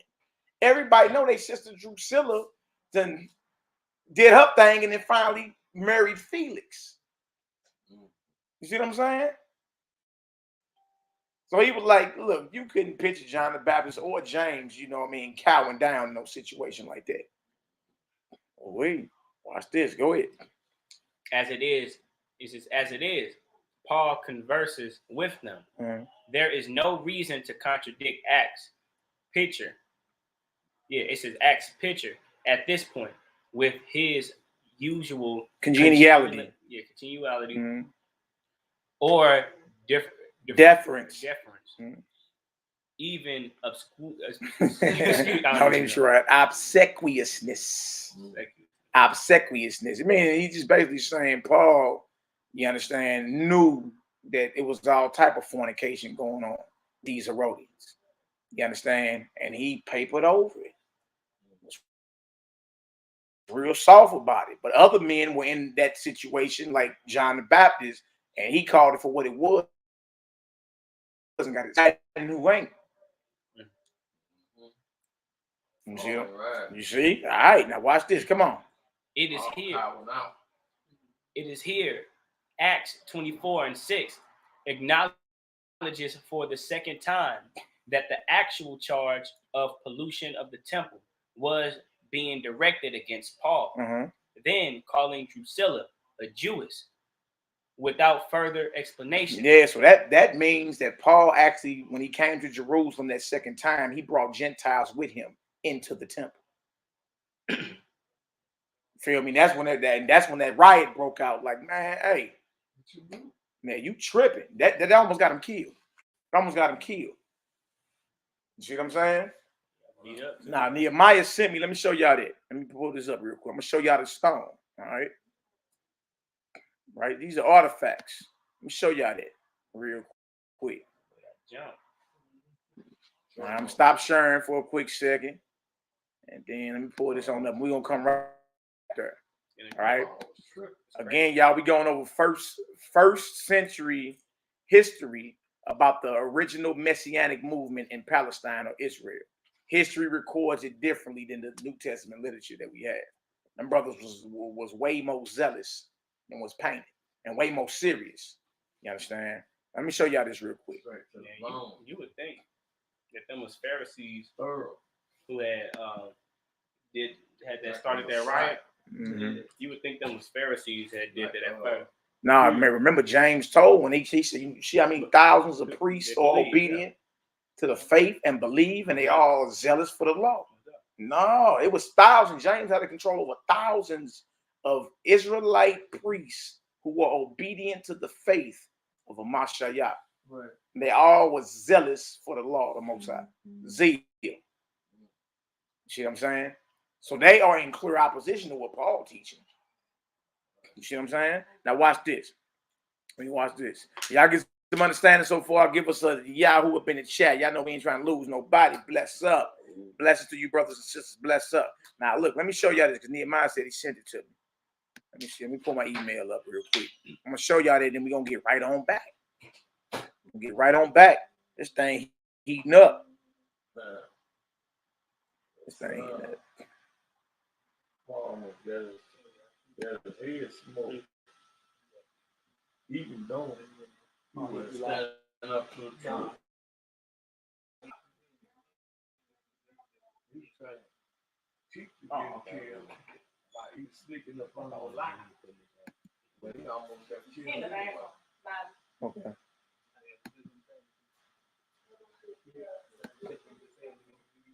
Yeah, here it is right here.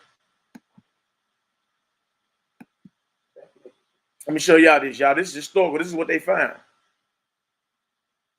Oh, wait. And notice what it says. It says, warning to the Gentiles from the days of Jesus. Again, first century. The first century Messianic movement. First century. That's when all this went down. Yeah, that's during the life of Messiah. First century. All right. History paints a different picture. All right. That's just all it is, man. I know some people are offended or whatever. I actually bumped into a few brothers a couple of days. We're going to talk about the elephant in the room or not. This is a couple of days ago. Right. You know what I mean? Some of y'all know these brothers. We're going to talk about the elephant in the room. And I'm like, look, y'all. I'm talking about a couple of days ago, but the most I've been calling meetings around here. Because ain't none of this been planned. I just been bumping into brothers. Was you solo? No, I had Abdiel with me. Oh, okay. I had Abdiel with me, you dig? And me and him just so happened to be together. The phone call came through, right? And you know, one of the brothers, our brother Israel, was like, hey, one of the elders want to talk to you. Where you at? He's like, meet up at the shop. Oh, okay. He said, when? He was like, nah. The whole time, he don't even tell him I'm with him. You know what I mean? We got our food, then, you know, pull on up over there. Yeah, I hops out. Yeah, so then by the time, you know, it was love. Dapper, bro, was good. Yeah.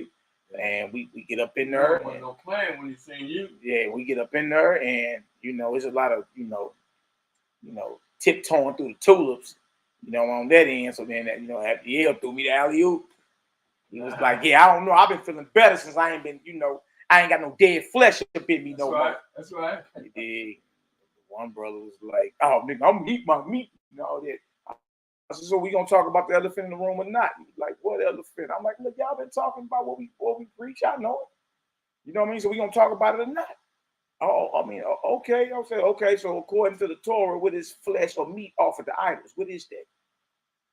Just like the other brothers answer, we don't know. Now you know you're not eating it right now. If you don't know, how do you know you're not eating meat offered to idols? Right. You dig? The one brother, you know, it wasn't even for him, it was for the other brother that was there. Because as we was reading, he got down to that verse 7, that Leviticus 17, to talk about don't offer, that they no longer offer it to devils. He said, that verse 7. Yeah, you see it. You know what I'm saying? Ran the whole thing down. Bing, bing, bing, bang. You did, from it being older than 2 days old to, you know, it ain't been brought to the door of the tabernacle. The priest ain't sprinkled the blood on the altar. He ain't burnt the fat on the altar. You understand? Dead flesh is an offering. It is a sacrifice. It is a peace offering.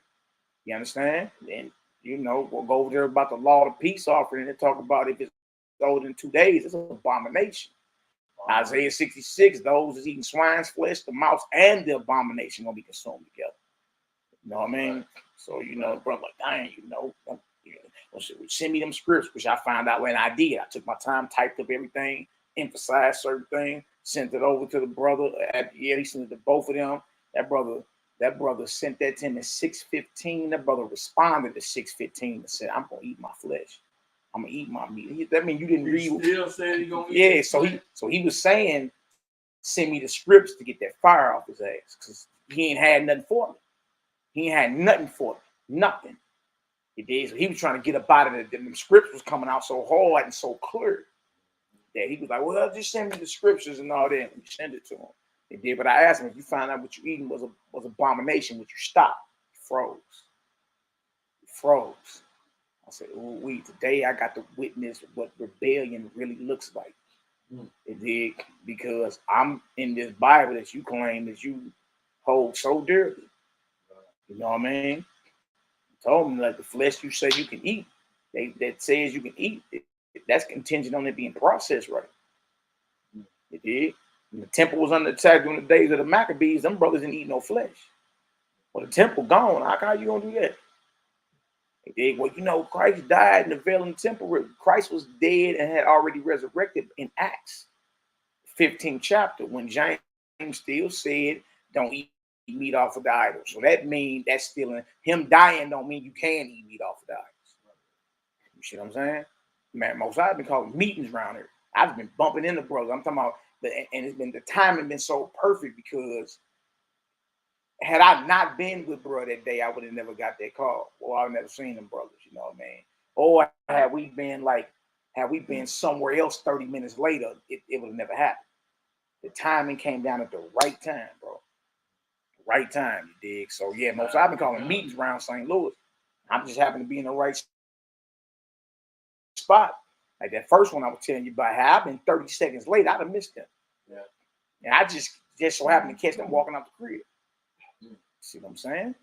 Yeah, most I call them meetings. Yeah, but I got to see what rebellion eat after all that, because that brother known to have deep freezers full of flesh. Yeah, I'm like, oh, that's abomination now. It's been dead longer than 2 days. Abomination. Oh, I'm going to eat my succulent meat. Oh, okay, you're going to eat it, even though we just went through it and showed it. You know what I mean? Yes. Okay. That's it. I mean, okay. Either you see it or you just don't want to. Rebellion, abomination. Yeah, bro. Real talk. Either you see it or you just don't want to. That's what it comes down to. Man, it's just like, ain't no point. Can't force nobody to do anything. You know what I'm saying? Can't force nobody to be like, to see it. They got to truth has been presented. Yeah, it has. Yeah.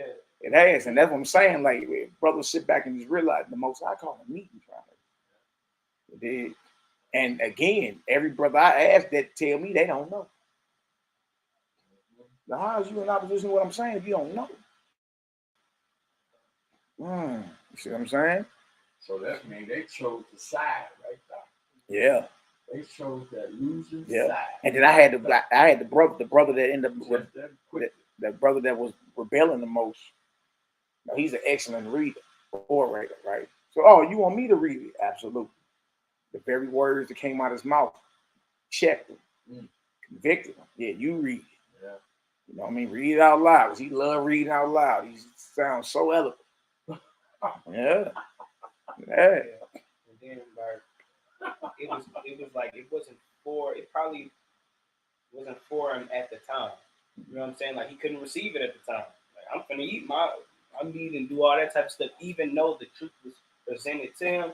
It's not always like we don't always register at that moment. Like, at that point, he just planted a seed. That's it.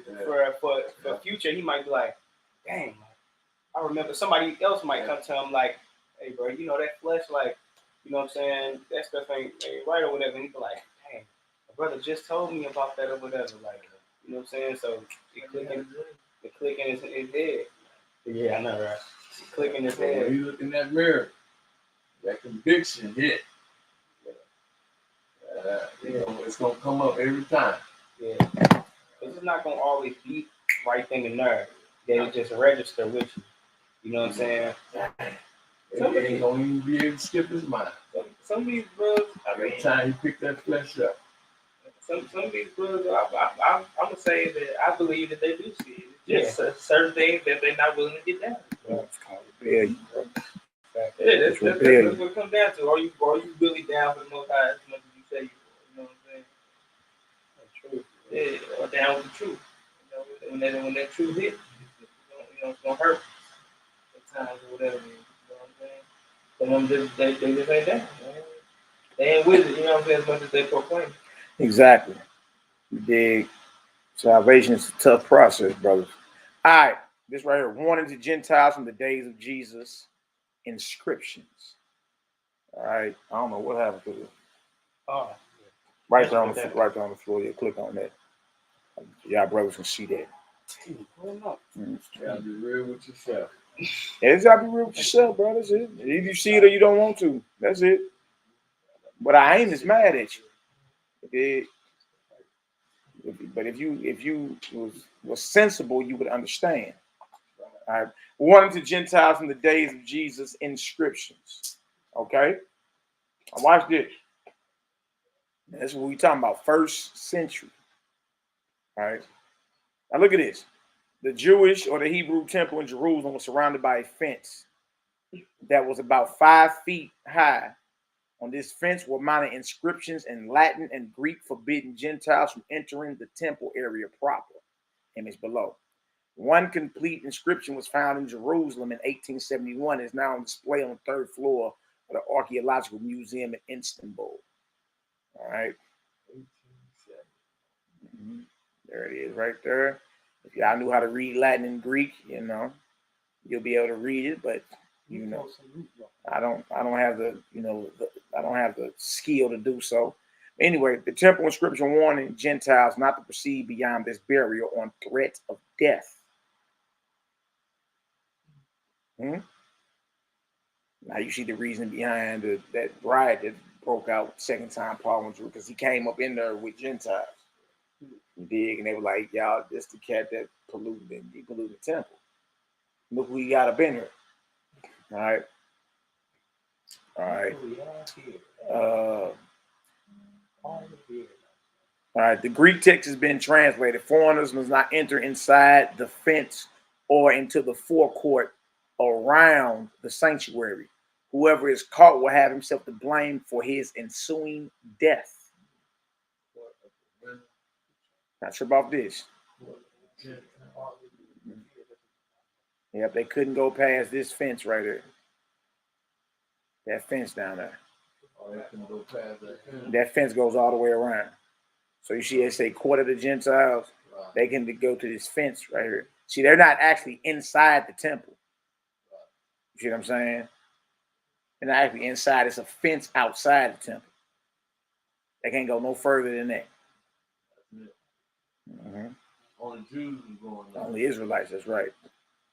You got a court of women. Women can only go so far. You got a court of priests, the actual temple building, all that. All right. So y'all, yeah, that's the inscription right there. All right. He would have his own self to blame for his ensuing death. That's the temple Solomon had built, right? Mm-hmm.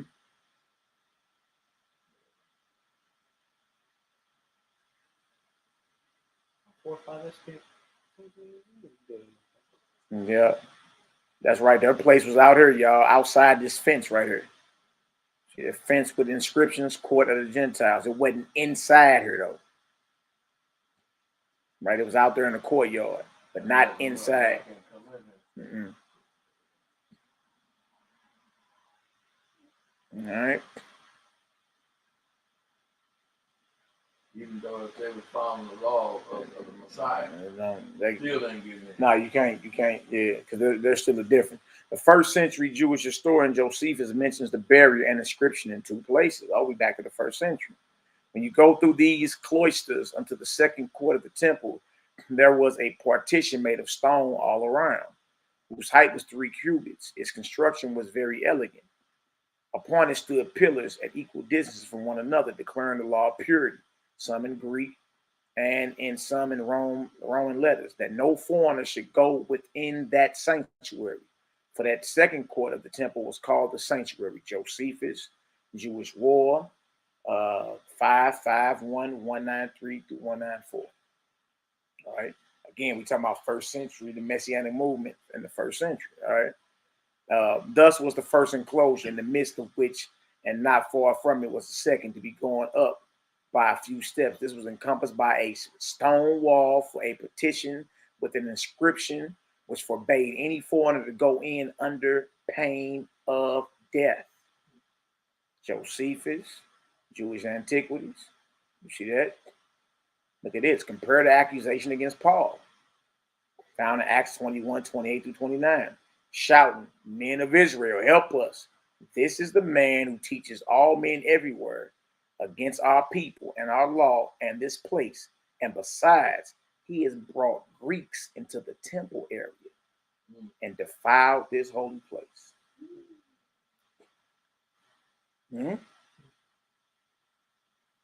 They had previously seen Trophimus at the Ephesian in the city with Paul and assumed that Paul had brought him into the temple area.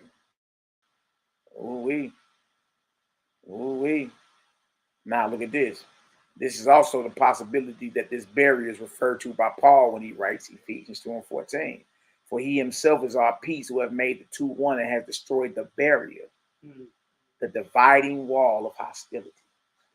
Hostility. Yeah, in his mind, that partition is null and void. Dang. What he had to keep talking. At the bottom of the wall of hostility. Oh, wait. All right, let's get on back to what we was looking at. I just want to show y'all that, and that right there is the actual inscription right there, one of many. That's the inscription right there. All right. That's how I look right now. That. Now, right there. That's how I look right there. Look. Right there. That's it right there. Wait. All right. Let's stop sharing and get back to this. Let's get back to what we're looking at. Almost got choked out. All right, y'all get some understanding. Go ahead and give us a Yahoo up in the chat. What'd you say, bro? Almost got choked out. Okay. Yeah, he almost got killed behind there, man. That wasn't nothing to play with. He almost actually got killed behind it. Now, as we keep going, I'm gonna pull something else up for y'all. You're gonna see. I don't want to spill it yet. Y'all gonna see, like, dang, that's crazy. Yeah. He said I was. Tell him I was a Roman citizen. All right, what you gonna do is start back up there where it says Acts 24:6. Mm-hmm. It says, "It is here." Acts 24:6 acknowledges for the first time that the actual charge. The second time. Oh, okay. Yeah, the second time that the actual charge of pollution of the temple was being directed against Paul, then calling Drusilla a Jewess without further explanation. But what kind of a Jewess could Drusilla have been? It was only her father's grandmother, Miriam. Okay, who was native born. Exactly. Not sure about this. It was only her father's grandmother, which means her great grandmother is Miriam, which was a Maccabean princess. There, she married Herod the Great. Ain't that something? Her bloodline. Nah. She married into that. Yeah. Maccabean. Yeah, or a Hasmonean princess, basically. You know what I mean? Like, if you go back and if you go back and look at what it was, how everything. If you look at the whole bloodline, you'll see it. You say, dang. That's why it's saying, like, well, how could she have been an Israelite or a native Judean when her great grandmother was native born? Not her great grandfather, not her grandfather, grandma. Only her great grandmama was. All right, Miriam was like a niece to Judah Maccabee, like one of his nieces. Show it out, A man. lot of it was for political reasons. It was a lot of. If you go back and look at it, you'll see what was going on. Marriage out of convenience, politics. You understand? Out of the army. Yep. Go ahead, Hebrew. Let's get it. It says, who was native born, as Josephus puts it in the episode about Simon wishing to bar her father Agrippa the first from the temple. Yeah, so this Simon, who he's saying is Simon Peter historically, who was zealous for the law, who had an assembly in Jerusalem, wanted to bar Drusilla's father, Agrippa the first, from the temple. Go ahead. And this is a Messianic brother. This is not just no Pharisee. This is a straight zealot. Right? Robert Eisenman's position is the war between Israel and Rome was a Messianic war fought by zealots. You understand? Who believed in Mashiach. Go ahead. The rest of her ancestors being either Idumean, Edomite, Arab, or Greek. That's it. Go ahead. Acts does not explain how she merits the appellation, nor what is even more important, that she was a Herodian. Exactly. Acts don't call her a Herodian, but history does. Yeah, you see. So that means what we have in Acts, if someone is attempting to hide that she is an Herodian. You see that? Again, another position he takes is we've all been victims of this literary propaganda that's been spun. You feel me? All right. And y'all, that don't mean there ain't no righteous Jews in the Bible and all that. I read scriptures every day. You understand? But it's all about what applies to you. Like, there's a lot of stuff in there that don't apply to you, that you can't even apply today. You know what I mean? But if it's something that's righteous that apply to you, then, you know what I mean, take that and apply it to your life. All right, go ahead, Doc. Let's get it. Says, as Luke presents it in Acts, after often conversing with the bloodthirsty Felix about righteousness and the coming judgment, Acts 24, 22 through 23 through 26, I mean. Paul obsequiously asked Agrippa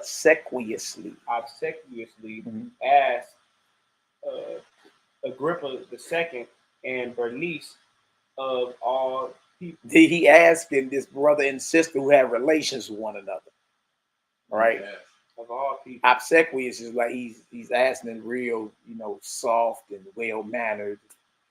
You know what I mean? Oh, okay. Like, it ain't no fire coming from him like John the Baptist would have been or something like that. Right? So after conversing with the bloodthirsty Felix, talking about Paul, about righteousness and the coming judgment, Paul obsequiously asked Agrippa II and Bernice of all people, his brother and sister that's boning, y'all.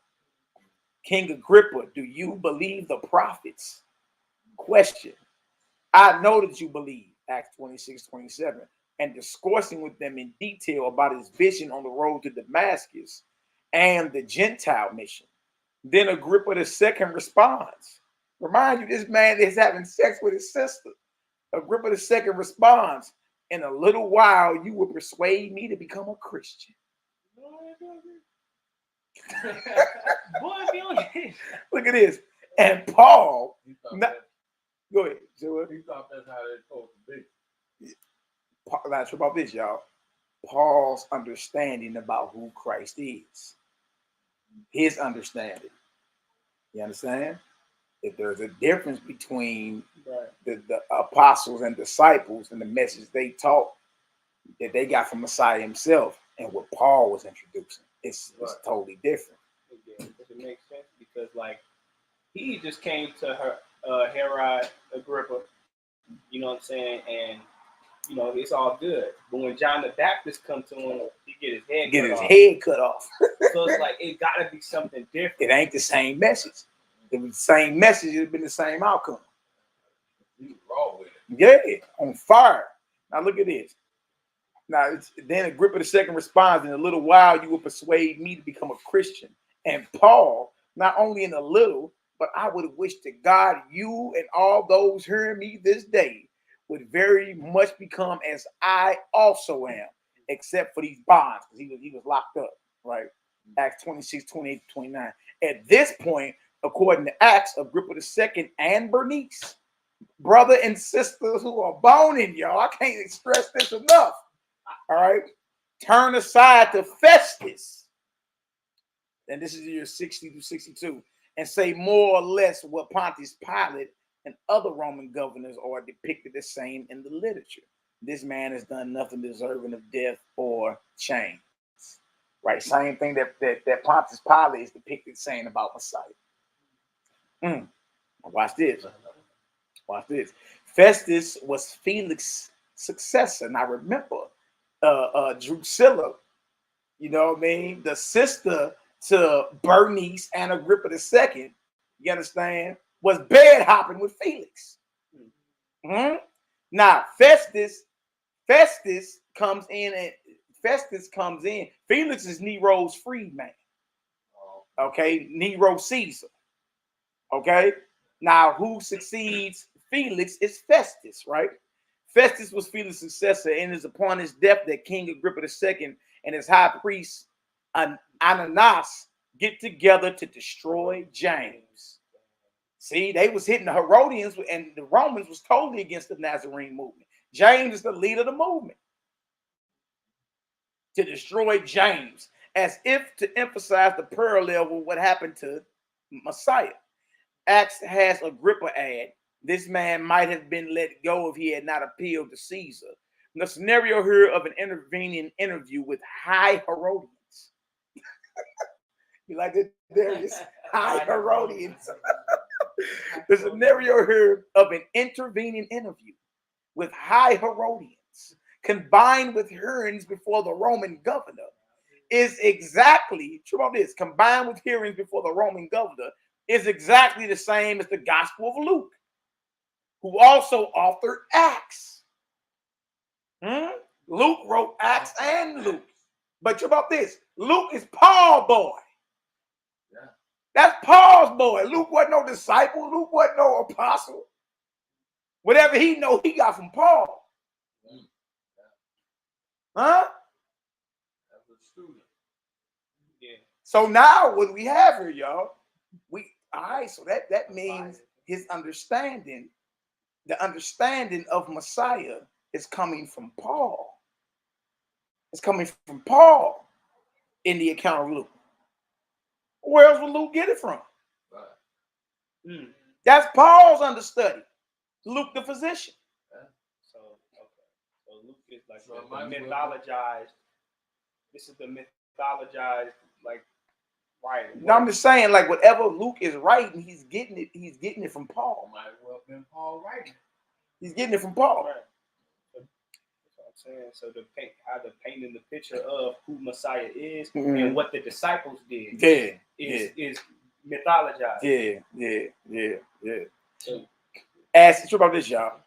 What was it? Okay, I'm gonna say it again. The scenario here of an intervening interview with High Herodians. An intervening interview with High Herodians, combined with hearings before the Roman governor, is exactly the same as the Gospel of Luke, who also authored Acts. As Acts develops the story, it is a good thing Paul was not let go, as the Jews were preparing an ambush to put him to death. Acts 25, 2-3. Remember, he done polluted the temple. He brought the heathens up in there. Earlier, similar partisans or Sakari zealots are pictured as having made a plot, putting themselves under a curse and vowing neither to eat or drink until they kill Paul. At this time, Paul's sister's son, a person of some influence, though Acts interestingly declines to name either him or his mama, intervenes and informs the Roman captain. Watch this, y'all. Hold on. It's cooking up, Darius. Hold on. I straight, when I used to read the script and thinking that they like the people that wouldn't, drink or eat until they killed Paul was like the Pharisees. No, these was Messianic zealots. Because remember in Acts, he said all these are zealots for the law. Those are your zealots. And they are all obedient to the faith. And then I would have been like, dang, you got murder on their mind. But also I was thinking that like if somebody was to come and do something to one of your family members or whatever, and you just like in the mindset of like, I'm gonna go do that or whatever. Commanding the citadels of these things. Now watch this. The latter thereupon provides. Now trip off this. The latter thereupon provides Paul with a huge escort, 200 soldiers, 200 auxiliaries, and 70 cavalry, and conducts him to Caesarea on the coast. Acts 23 and 23. What kind of pull this man got? Bro, that's equivalent today to somebody sending the Secret Service to escort you away for your safety. Probably was like, I'm gonna go to this temple real quick. I'm saying you a Nazarene, right? You a Nazarene. You follow the Messiah, who the Romans is, and the whole movement, the Herodians and the Romans are destroying. You understand? Ain't none of them have 200 footmen and 200 soldiers and 70 cavalry to conduct. None of them brothers nowhere. This man got pulled. Let me back up. Presidential pool. Presidential pool. Absolutely. The gist of this captain's letter to Felix is revealing this man had been seized by the Jews and would have been put to death by them. But having come upon the scene with troops and learned that he was a Roman citizen, I rescued him. In the run-up to the uprising against Rome in the 60s, King Agrippa II and Bernice, who are having relations, brother and sisters, are finally barred. Look at this, y'all. Finally barred from the temple, and for that matter, all of Jerusalem. See, they kicked them up out of there. That's what the history says. All right? Not sure about this. Even though his great grandfather Herod and father King Agrippa I had been involved in rebuilding the temple. In fact, this building had just been completed in time for its destruction by the Romans in 70 CE, just prior to James' death. Just prior to James's death at the beginning of the decade, the same sort of zealots responsible for this had already erected a wall to block Agrippa II's view of the sacrifices in the inner court of the temple. It had been Agrippa's habit to eat while reclining with his guests on a veranda on his palace, which had a fine perspective of the sacrifices in the temple. It would have been interesting to know what kind of food he was eating and who his guests were on these occasions. These were the things, not to mention that zealot groups like the one led by Simon, and he's saying that's Simon Peter. Simon, the head of an assembly of his own in Jerusalem, would not even have considered him Jew or Hebrew in the first place. To say nothing of the rumor of his incest with his sister Bernice that led to their both being banned from Jerusalem by the innovators or revolutionaries, and the burning of their palaces during the war. They barred them from Jerusalem, the temple, and burned them Herodian palaces.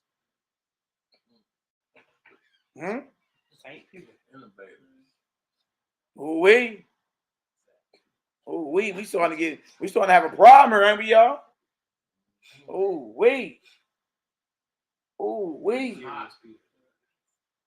Now look at this. All right, Belial, Balaam, and polluting the temple. Now look at this, y'all. Belial, Balaam, and polluting the temple. Now look at this. This is the Dead Sea Scrolls, right? It says the extreme purity demanded by such temple zealots throughout the century is vividly presented in the temple scroll. Write that down. Because guess what? The community in Qumran had a war scroll, a temple scroll, purity laws, all the who you call them Essenes and all that, or Nazarene. This is what they had. They had their own temple scroll.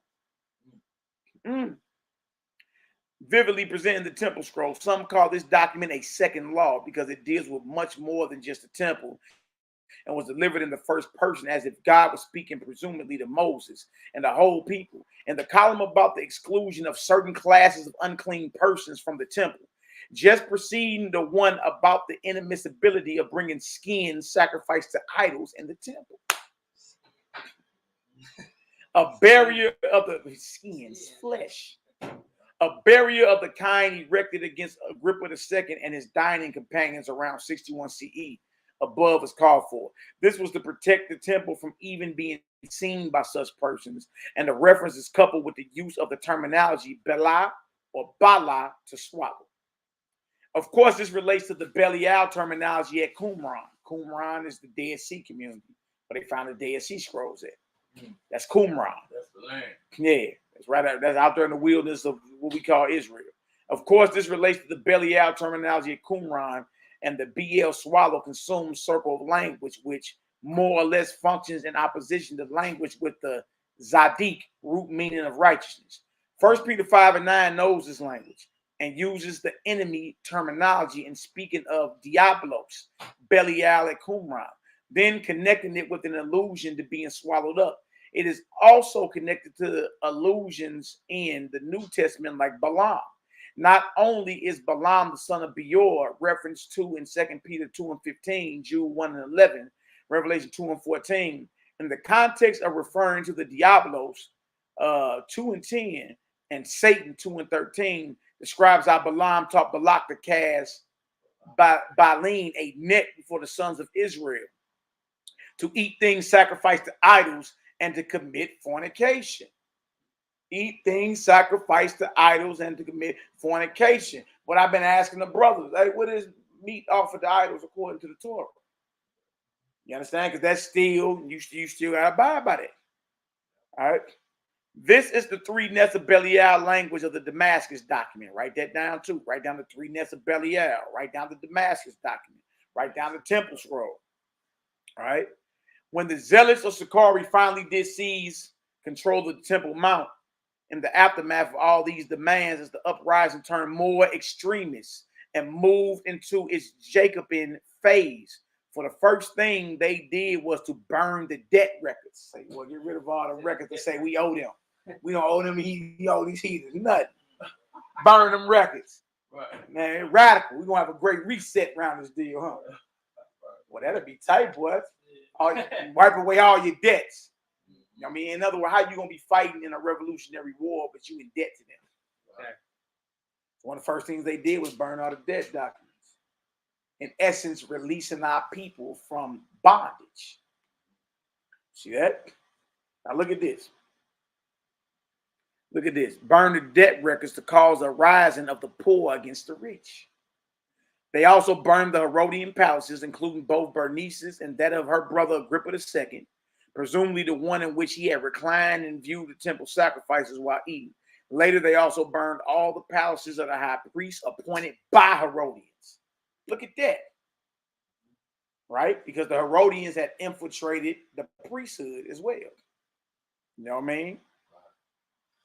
Appointed by Herodians, all of whom appear finally to have been slaughtered, including James's nemesis, Ananias. Oh, boy. This war against Rome, y'all, believe it or not, was a Messianic war. That's what the history tells a slightly different story than what we have in what we call New Testament literature. All right. And, you know, some people may, you know, disagree with it or not. It's all good, brother. We ain't mad at you. All right. For y'all that's joining us, we read out of Robert Eisenman's book. All right. James, the brother of Jesus and the Dead Sea Scrolls, Volume 1, the historical James. Paul, the enemy, and Jesus' brothers, apostles. Wait till we go into that. Mm-hmm.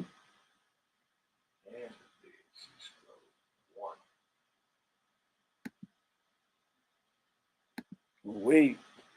So they got more of that good stuff. Man, that's just my first. I don't even know that one again.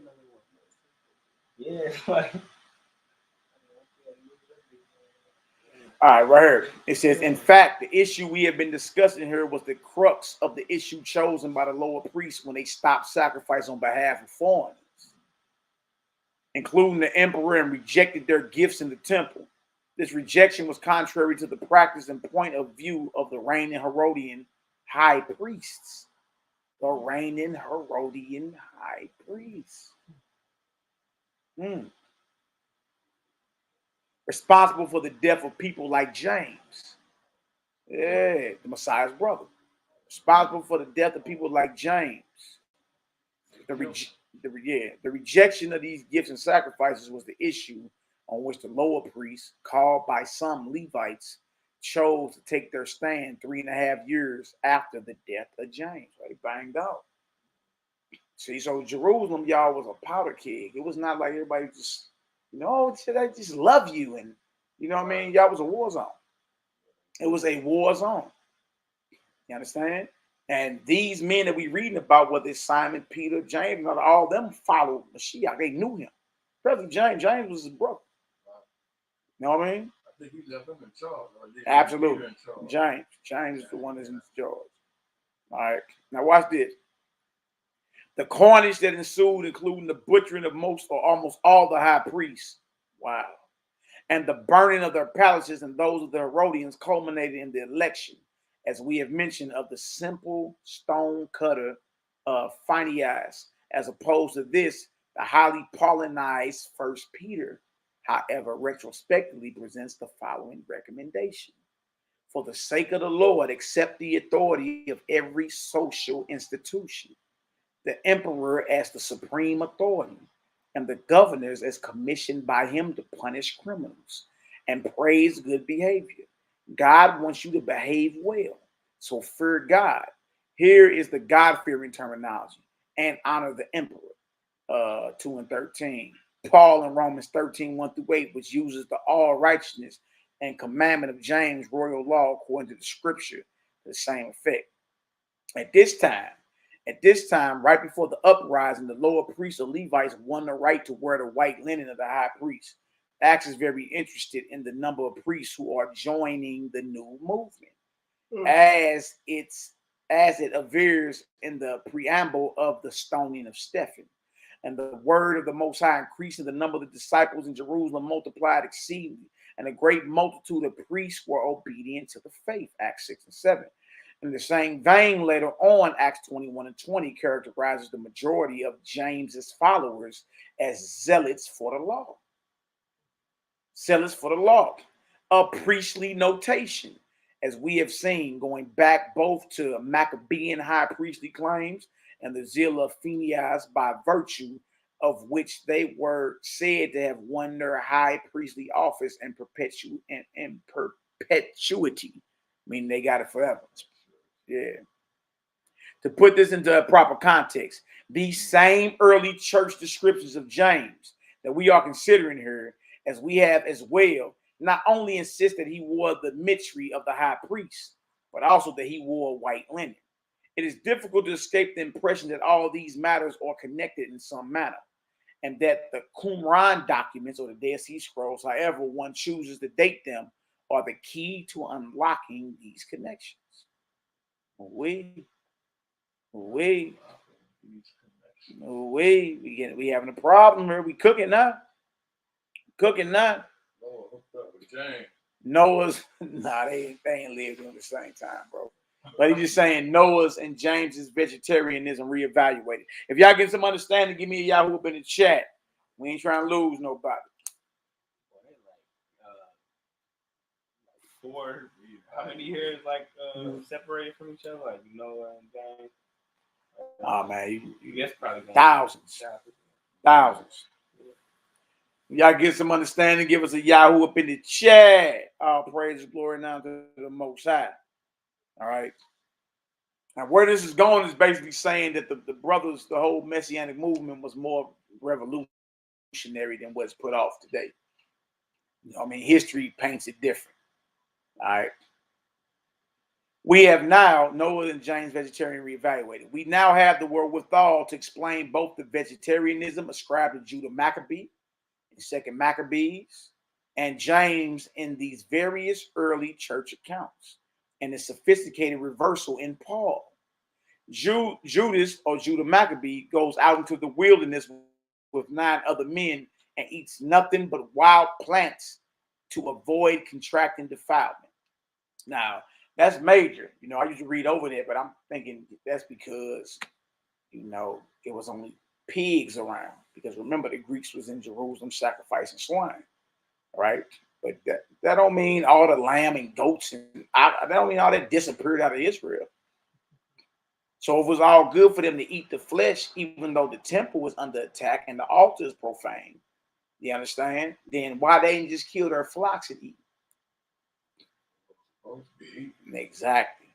See what I'm saying? Because the truth about this, the thing is this: if the temple was under attack, or in our case, gone, you understand? Then you don't even have the prerequisite to eat it, because none of the flesh can be lawfully processed for you to eat. It can't be lawfully killed. You see what I'm saying? I mean, that's if you're going by flesh laws. All right. And you're gonna see the brothers ain't going by the dietary law, because that's part of it, right? And the Maccabees knew that. That's 2nd Maccabees 5 and 27. Judas goes out to the wilderness with 9 other men, eats nothing but wild plants to avoid contracting defilement. Well, we all know that they would have never ate pig meat anyway. All right. So they would have never ate swine, pig meat anyway. You understand? So how would they would have? Well, okay. Well, what would have made them defiled then? Because they wouldn't have ate the swine. But what would have stopped them from just killing a lamb or something and eating? The temple is under attack. You can't.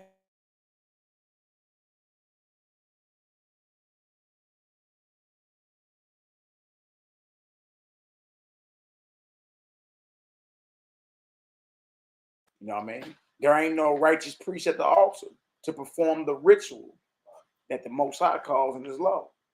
And that's if you going by flesh laws. I don't eat flesh. I don't go by flesh laws. If you're going by the dietary laws, then that's what you got to go by. You understand what I'm saying? Hallelujah. Hallelujah. All right, so trip off this. John the Baptist also designated a righteous one in both Josephus and the Gospels does so as well. James too, because he was holy or consecrated from his mother's womb. And also presumably because he was a Zadik, is pictured as abstaining from animal food as well. James never ate flesh. The Messiah's brother. Never ate it. No, Messiah didn't either when you get into the history of everything. He did. You know how somebody gonna get simple, they gonna say, well, that was just James. Y'all, it was 5 brothers and 2 sisters. You mean to tell me he's the only one that don't eat flesh, but everybody else eating flesh? No, it don't work like that. And then they gotta make him feel comfortable, and then in the household. It's saying like who's accommodating like that? No, that means the whole household was plant-based then. That's it. You know what I mean? Now look at this. Where eating only vegetable fare is concerned, one can conceive of a scenario. Trip off this. And look, he don't even go into the scriptures we pull, but he arrived at this understanding. Robert, I do know when we go to Leviticus 17, 1 through 7, and then verse 13, and Leviticus 7, 11 through 18, he don't even quote that in here. But he still arrived at the same understanding. Where eating only vegetable fare is concerned, one can conceive of a scenario based on the Noahic ideology, where because the sacrifice in the temple was interrupted or performed improperly by impure men having no claim to righteousness, and as a consequence polluted, the Noahic permission to eat meat, Genesis 9, 3 through 4, was considered to be withdrawn or no longer in effect by these desert sojourners mindful of the extreme purity demands of perfect righteousness. The temple is gone or under attack. Who gonna properly slaughter and process this flesh so you can eat it? Nobody. Well, that stands even today then. You see that? That stands even today. And if we're going to say Abraham and all them ate flesh, Abraham, Isaac, and Jacob, well, didn't they, it says in Genesis 26, Abraham kept the law. Well, that means he knew about the law of the process as well. If that's where you want to go, Abraham ate flesh with some angels. Isaac did too, and Jacob, but y'all, they would have knew the laws of process, the laws of the laws to properly process it, so it can be clean in the eyes of the Almighty. You see what I'm saying? If you want to run with that whole thing, you know what I mean? Because even when you read Genesis 18, when Abraham tells somebody to go fetch a kid or something, or fetch that flesh, and he says dress it, right? When you look that word dress up, it means to prepare it. There's laws on preparation of this. And it ain't going to the grocery store. You ain't got nowhere where Abraham, Isaac, or Jacob went to any Gentile meat market and bought some flesh. Huh? Am I lying? No, you don't. And being that they were law keepers before law was written down in Moses' time, that means they knew about the laws of preparation and processing of flesh. If you want to run with they ate flesh, well, y'all, they would have knew about the law that's written in Leviticus about processing too. Noah, he would have knew about it. Abraham, Isaac, everybody that they claim our forefathers ate flesh, well, y'all put their backs on the wall. Well, they would have knew about this law too, because they kept the law, right? Yeah, they kept the law before the law was written down, right? Of course. Well, that means they kept this one too. About not eating no flesh that's been older than 2 days is an abomination. About how to properly process this dead animal so you won't be defiled eating it. You see what I'm saying? Back them down with the script, Dirk. Because especially if you look at that work was trying to get me with Isaac's son went and he was a hunter. Yeah, but bro, those men, Abraham, Isaac, and Jacob, when you read Genesis 26, 4 and 5, says Abraham kept the law of the Most High. All right. In his laws, when it come down to eating flesh, there are laws of processing and preparation. It has to be slaughtered according to the Torah. You see what I'm saying? According to the law. If not, it's considered unclean and abomination. You see what I'm saying? All right, so that means those men knew about that. The process that you ain't doing today. Put their back on the wall. All right. Now he arrives at the same understanding without even going to the scriptures we pull. I said, okay, there it is. All right. I had thought about like how long was they waiting for him to just go get a kid or whatever, and slaughter? You know what I'm saying? Right. Right. That's a long process. You know what I'm saying? To go through. Exactly. It's a lot you got to do with that. You got to put the blood in the dust and cover it with the dust. You got to take blood, throw it on altar. You got to burn fat off organs. There's a lot you got to do with that. Yeah. That sounds like about 4 or 5 months process. Yeah, that's just a long time, bro. Jacob's mom told him to go do something. Get that one of them goats or lamb. And his brother was in the field. So Exactly. he was waiting a long time to get that meat. Long time. And I'm saying they had to be slaughtered according to the Torah. Since you say you can eat these kind of meats according to the Torah, right? In the same book of Leviticus is the laws on how to properly prepare it, right? And that ain't being kept. Well, that means what y'all eating is unclean and it's an abomination, even if it ain't pork, shrimp, crab, and lobsters. All right. And it's more than 3 days. Yeah, so it's more than 3. so it's abomination. This goes back to the salvationary experience of the first Zadik Noah. He was not permitted to eat meat all the days of the flood until he gained dry land and made a proper sacrifice. Really? Really? But he was to pour away the blood and not eat the flesh with blood in it, because the life of the animal was in the blood. Only then was he permitted to resume eating animal life. To some, however, this permission might have appeared dependent on a proper, dependent on a proper, go to page 105. Oh, wait. Right? It's dependent on a proper. I bet you can guess where he's going. Dependent on a proper. Look at this. Look at this. Sacrifice made by righteous priests in the temple. Judah Maccabee was probably not a vegetarian while the temple was properly functioning, but became one when it was considered defiled or sacrifice was interrupted. You see that? So what he knew then that we don't know now. While you over there chewing on your Wendy's cheeseburgers. You understand? If the temple is under attack or the temple is gone, then there are no righteous priests to properly perform the laws or the Torah of preparation or processing. And if it ain't none of them, and that's wild, because true about this, Judah Maccabee and them come from a family of priests. Surely they could have just killed one of them, but the temple was under attack. You see that? So therefore, you still need a temple. Yeah. Or an altar. Or an altar. You know what I mean? Abraham and them built altars. Noah and them built altars. He did. Now watch this.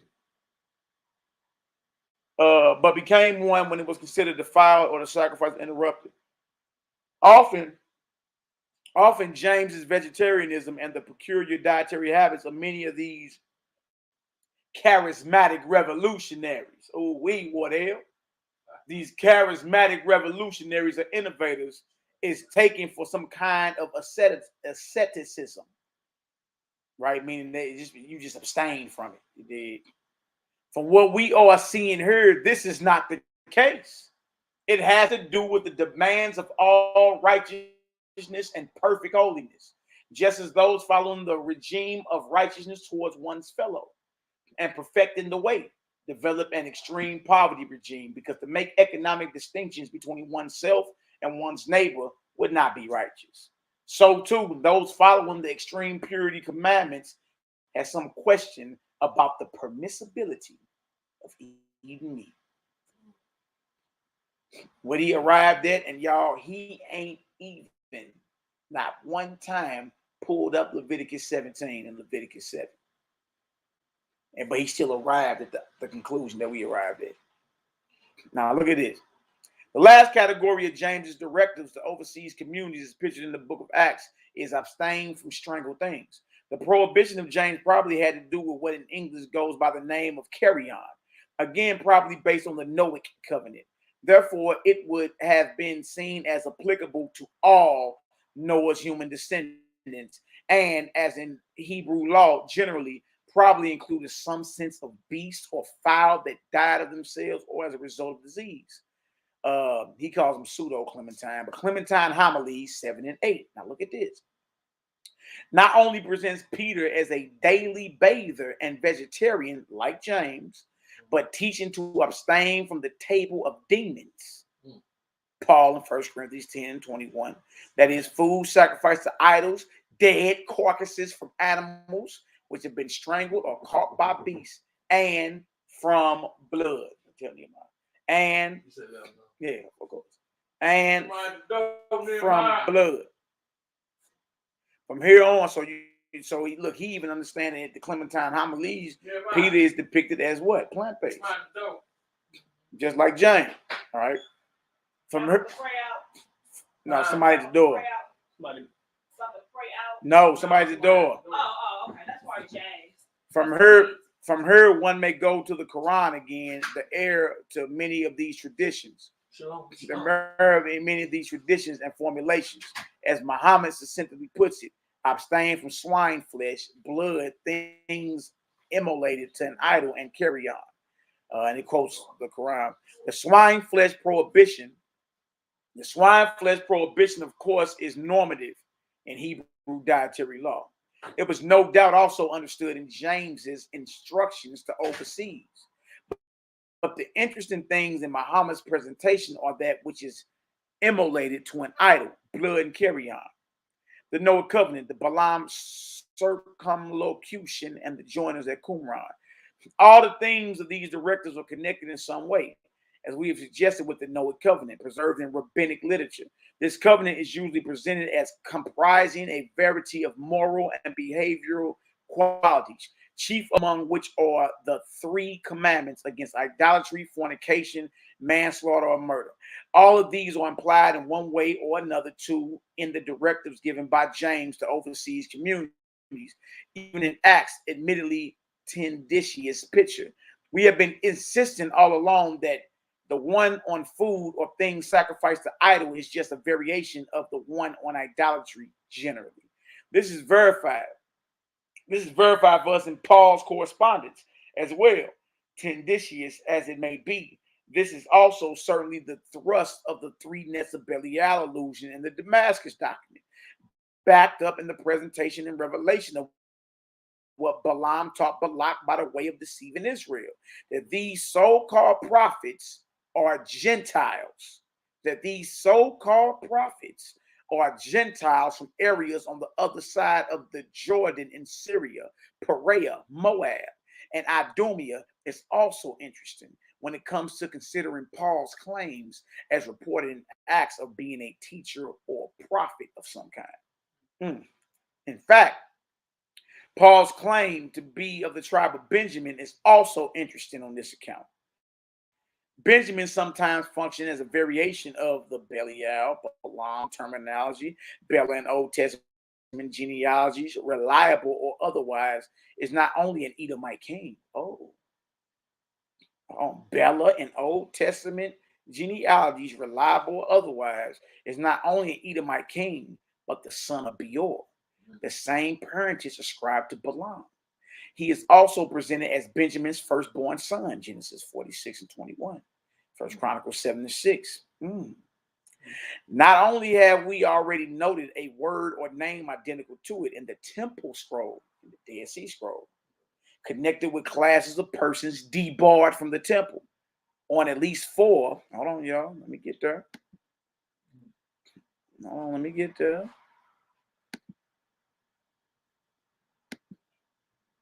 Jacob's 12th son.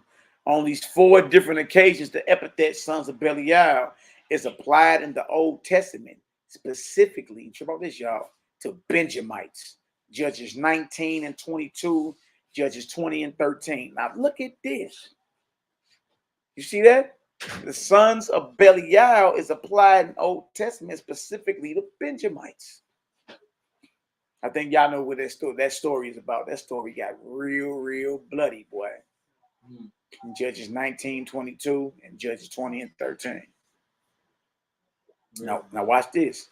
Yeah, y'all read that when y'all get to you like, dang. All right. It is for it. Yeah. It is for reasons such as these that we believe the Belial, Balaam, Bela circle of language was being applied in some manner to Paul by those hostile to him, as it was to all Herodians. Of course, because of their Edomite or Idumean origins or connections, the Herodians may already have been making such claims themselves to consolidate the dubious proposition of their Judaic or Hebraic origins. Both Edom's progenitor, Esau and Ishmael, being descendants of Abraham. Paul is also making this claim on his own behalf in the context of reference to Abraham in Romans 11:1, Philippians 3:5 above. He never called himself a Jew, simply an Israelite or Hebrew. In Philippians 3:5, a Hebrew of the Hebrews, to which, of course, is been more symbolical, would have entitled him, even in 1 Corinthians 9:19, above when he reveals his dissimulationist approach. He only says to the Jews, I became as a Jew. So Jews I might gain. How's that for cynicism? In Romans 11:1, he adds, not insignificantly, nor unlike Muhammad thereafter, of the seed of Abraham. At this time, there were no longer any real tribal affiliations among Jews of the kind Paul is signaling, except where priests and Levites were concerned. He said during that first century, there was no more tribal affiliations. Like I'm from the tribe of Zebulon, Zebulon, Gad, Asher, all that. He said only amongst the priests, but you know what I mean? Yeah, only amongst the priests was their tribal affiliation. So he said at this time there were no longer any real tribal affiliations among Jews of the kind Paul is signaling, except where priests and Levites were concerned. Significantly, no such claims really ever occurred at Qumran. Y'all hear this? No such claims really ever occurred at Qumran. That's in the Dead Sea Scrolls. All right, where the term Jew is already in use. These having largely disappeared some 700 years earlier. Y'all heard that? Right? He say just like there was no tribal affiliations like that except among the priests, he say significantly no such claims really ever occurred at Qumran. Qumran is where they got the dead, or in the Dead Sea Scrolls, where the term Jew is already in use. These having largely disappeared some 700 years earlier. There also is some indication in rabbinic literature, and certainly in the War Scroll. Y'all write that down. The War Scroll, you understand, was amongst the Dead Sea community. Certainly in the War Scroll at Qumran that Benjamin, sure about this, y'all, there also is some indication in rabbinic literature, and certainly in the War Scroll at Qumran, that Benjamin was a terminology applied to all overseas persons or diaspora Jews. Read it. I'm going to read it again. There also is some indication in rabbinic literature, and certainly in the War Scroll at Qumran, that Benjamin was a terminology applied to all overseas persons or diaspora Yahudi, right? That Paul was of the tribe of Benjamin would, in these contexts, appear to be more obfuscation and reverse polemics. That reverse polemic, polemic is, you basically destroying somebody through either writing or speaking. It's reverse polemics, converting what may have been his opponent's pejoratives into their mirror opposite again, and a positive effect. In addition, where the Arab connections of Herodians are concerned, Herod's mother was an Arab from Petra.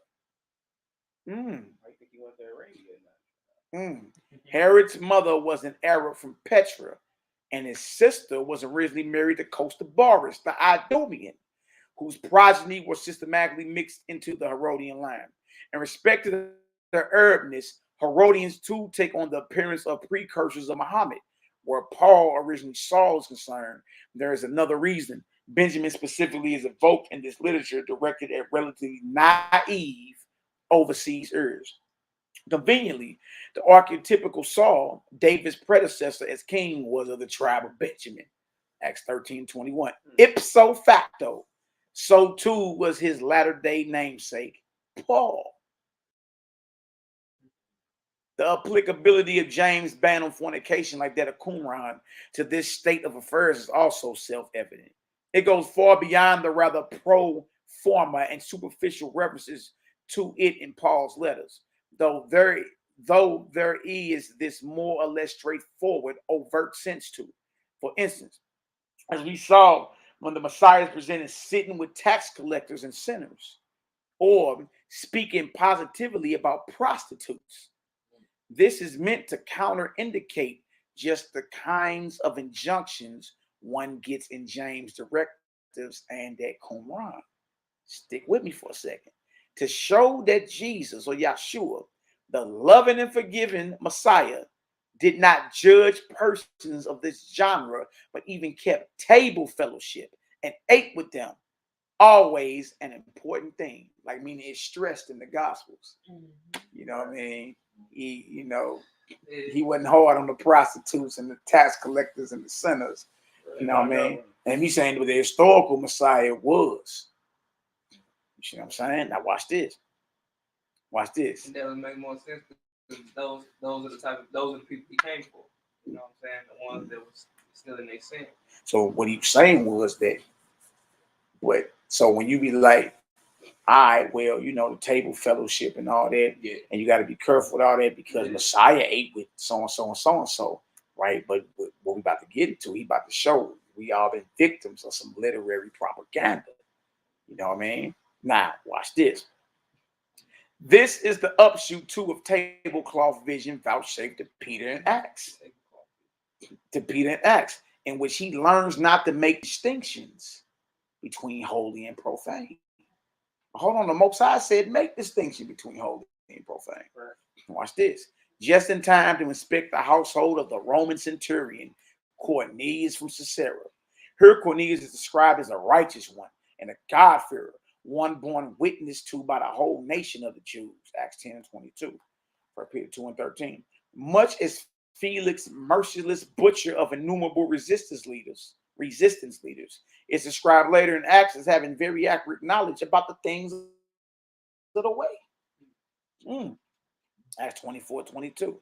Both assertions are quite simply preposterous. The visit Peter makes to Cornelius' household in Caesarea, where he again explains, God has taught me not to call any man profane or unclean, while the righteous or pious Roman centurion is fasting and praying. Cynicism worthy of Paul above will be equivalent to the one his namesake, the Simon and Josephus, pays to the household of Agrippa I. Again, in Caesarea, trip off this, that the Simon and Josephus goes to Caesarea as well. That's why he's saying they got to be Peter. You know what I mean? The historical Peter. Simon and Josephus pays to the household of Agrippa I again in Caesarea.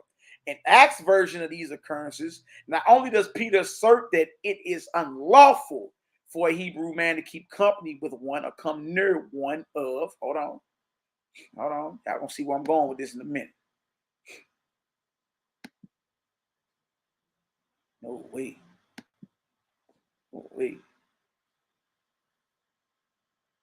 All right. One of another race, but he concludes that in every nation, he who fears him or works righteousness is acceptable to him. Unlike Acts, Peter, the Simon and Josephus, who inspects the household of Agrippa I in Caesarea, wants to bar Herodians from the temple as unclean. So he makes a distinction. Now, this one leads a church in Jerusalem. He's a revolutionary. He's zealot. He's zealous. Now, he makes distinctions between the profane and the holy. Now watch this. Once the bar Herodians from the temple is unclean, not accept them. Agrippa, whose beneficence and reputation among the Jews, Josephus, as we have already remarked, extols, showered this Simon with gifts and then dismissed him. For his part, the Simon in Acts learns to make no distinctions between men, nor call any man unclean. But these table fellowship scenes in the Gospels are such favorites for precisely the same reason that more obsessive, purity-minded Jews have never comprehended how much foreigners in general instinctively wish to see them discomfited. You see, like, why? Like, all right, well, y'all know how we get down. Like, why is it a sense to go over and beyond to have us defiled, to go against our beliefs? You know what I mean? So he's saying that there's something else going on here. Now watch this. Watch this. Bing, bing, bing, bing. The man on the street in the world at large, if not in Palestine, wishes for the most part to feel that prostitutes, tax collectors, and sinners like himself are acceptable and rub the faces of the holier than thou, more piously pretentious types into the mud of everyday existence. The presumably Hellenistic authors of these gospel scenes seem to have understood this very well and played on it as Paul obviously did. Watch this. What fun it must have been to portray the Messiah in Palestine as keeping company with such persons, knowing full well the opposite was true, and how much types like those at Qumran abhorred them. This is not to mention the latter-day satisfaction they would have derived from having people actually believe it for nearly 2,000 years, had they but been around to enjoy it. But the scenes have a political edge as well. You heard that? Them scenes that depict Mashiach, you understand? Like hanging around or actually keeping table fellowship outside of the directives that he gave his brother. He say it's political. It's a whole political agenda as well. All right. But these things have a political edge as well. The Herodians in this period were the Roman tax collectors in Palestine. Their usefulness to Rome in part rested on their effective collection and transmission of revenues. If some spilled off into their own pockets, so much the better. But of course, the Herodian princess we have thus far encountered were also harlots. Remember Bernice, Drusilla, and all them? They was hoes. They were also harlots. None more so than Bernice, whose riches even Josephus admits were prodigious. There is little doubt that her sister Drusilla, Felix's Jewish wife in these scenes and acts, was rich too. Otherwise, apart from her royalty, what would Felix's interest in her have been? Right. She's just a rich harlot. When Jesus is portrayed as eating and drinking, a glutton and a wine bibber, a friend of tax collectors and sinners, Matthew 11 and 19, Luke 7 and 34. This right after John the Baptist is portrayed as neither eating bread nor drinking wine. Scripture is saying that the Jesus it is portraying approved of such persons. Nor does it picture Jesus as fussing over purity regulations, particularly where food is concerned, nor making distinctions between people or nations on such a basis regarding table fellowship. Meaning Jesus, about this, y'all, was a Paulinist, or Paul knew Jesus better than any of his closest associates. Wow. But you got that written in the Gospels, correct? Right. So go ahead. No, I was going to say, so it's like it all ties in, like, of the agenda that was at play of trying to make Paul's message the one and true message of Messiah. Okay. So it makes it more like clearer, like when people be like, Paul knew Christ more than him, because when you go into the Gospels, you know what I'm saying, it seems like everybody that's, you know, around Messiah at the time, it's like, okay, like John the Baptist, you would look at him like, oh yeah, he's too hard and he's too this and too that, right? Mm-hmm. And then Christ ain't looked at like that, right? You know what I'm saying? And then his disciples, you know what I'm saying, they coming against like, you know, certain things or whatever. And like James, he giving directives and telling Paul not to do this and do that or whatever. What I'm saying is just like, it just make it more like cohesive or whatever. Like, I got you. Now he's saying, now look at this. Meaning Jesus was Apollinist, or Paul knew Jesus better than any of his closest associates. In fact, as we have remarked, one can almost make a rule of thumb regarding such polemics. I remember what a polemic is, right? It's either you writing or saying something you meant to destroy something, destroy a message, right? Where there is a statement in Paul, who according to his own testimony never met the Jesus he is speaking about. Who according to his own testimony never met the Jesus he is speaking about, and had no firsthand knowledge, trip off this, had no firsthand knowledge of his teaching. That is echoed in the Gospels. One can assume the progression is from Paul and then into gospel redaction, and not vice versa. Wow. Now when I read it, I'm like, oh, dang, okay, what you mean? Like, I don't know. He's basically saying that the Messiah that you read about today in the Gospels is based off Paul's understanding of the Jesus that he never met. Right? Mm-hmm. Now how could that be possible? Now watch this.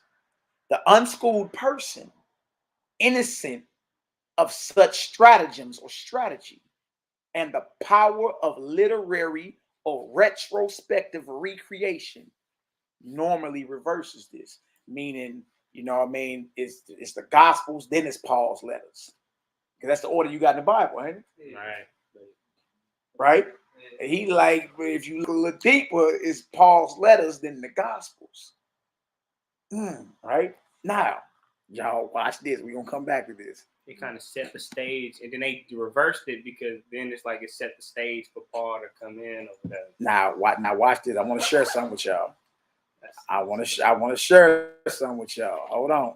Just stick with me. I know y'all like, hold on, man. What you saying? Good. Hold on. I got you. Hold on. Now watch this. How could that be possible? Right? Now watch this, y'all. Mess me up, I say. Oh, good night, boy. Good night.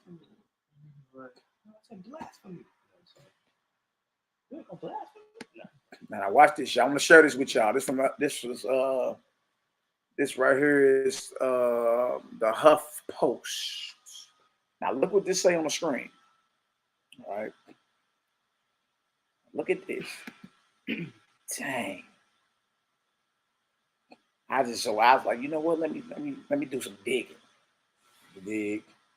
He say the unschooled person that's not aware of the strategy. That's a strategy. You know, that's aimed against him. He thinks it's opposite. He thinks it's the Gospels, then Paul's letters. Right? That's what he thinks. Now, what they say up on the screen?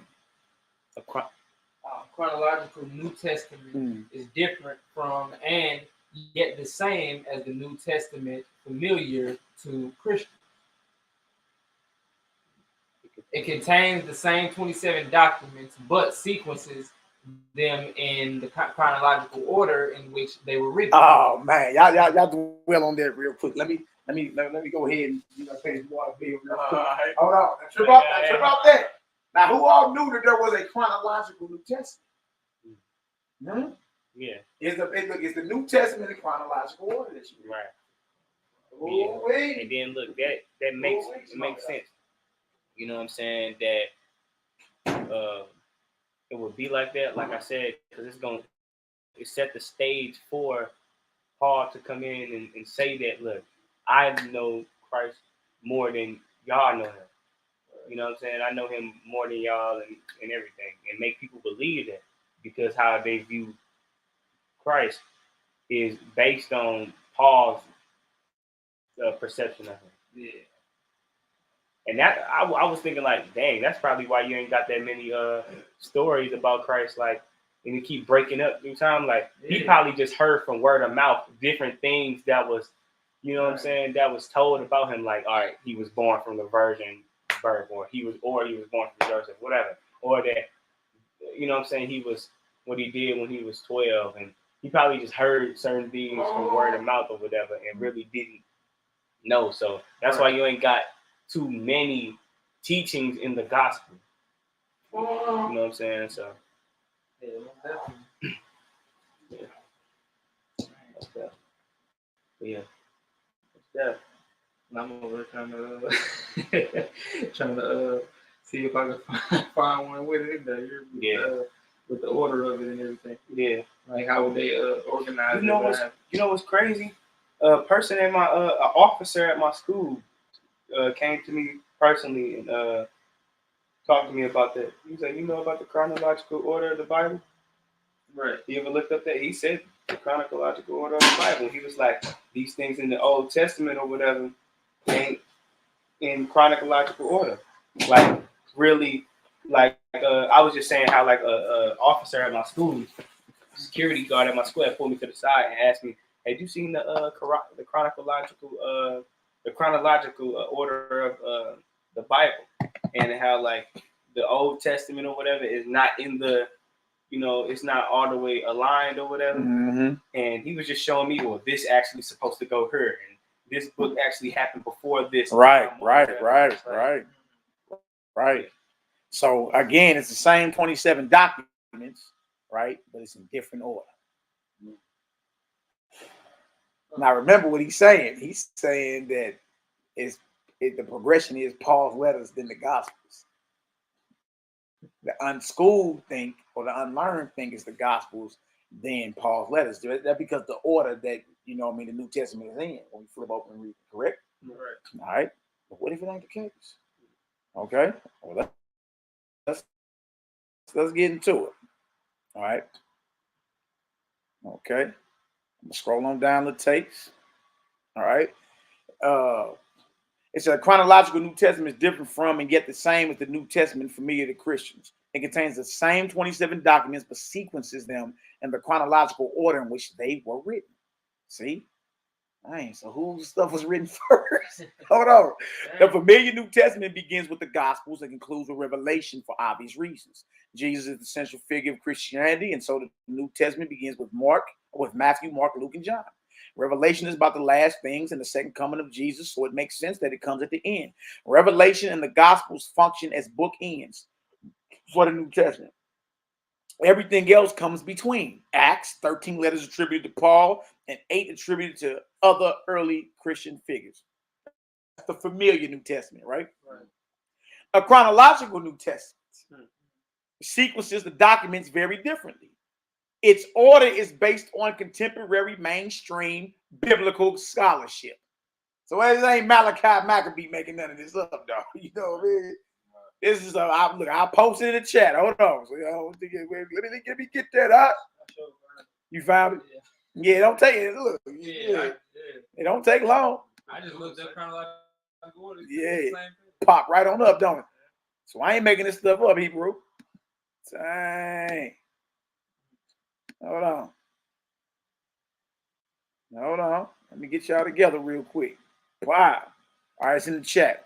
My KN says a different order can change the way you see or process things. Absolutely. Now watch this. All right. Contemporary mainstream biblical scholarship.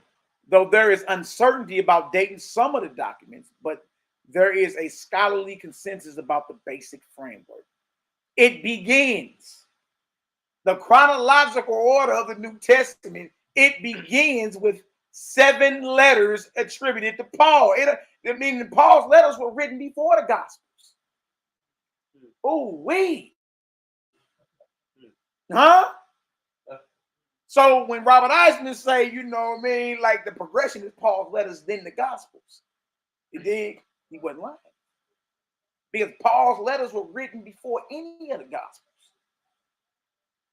Oh, that means Paul's version of a man named Jesus that he never met kicks off. He's the first one on record documented. It's his letters. Then the Gospels and all that. Like, well, all the apostles in there, man, like, dang. You see that? The chronological New Testament, it begins with 7 letters attributed to Paul, all from the 50s. So that means the Messiah died around between 30 and 33, somewhere up in there, right? The first letters, or what you call books of the New Testament, come from Paul. They don't come from Matthew, Mark, Luke, and John. I don't know. Paul in the 50s. Wow. The first gospel is Mark, not Matthew, written around 70, around the fall of Jerusalem. Right? Revelation is not last, but almost in the middle, written in the 90s. 12 documents follow Revelation, with 2 Peter the last, written as late. This is how we know this was written by Peter. Written as late as near the middle of the 2nd century. Huh? Paul influence, huh, boy? Oh, boy. Oh, you say what? You pick up them Clementine homilies. Keela say, whoa. Wow, Ema said, I know you knew that. You know, you've been to seminary and theology school. I know you knew. And then look at this, y'all. The first books of the New Testament, if we talk about chronologically, is not Matthew.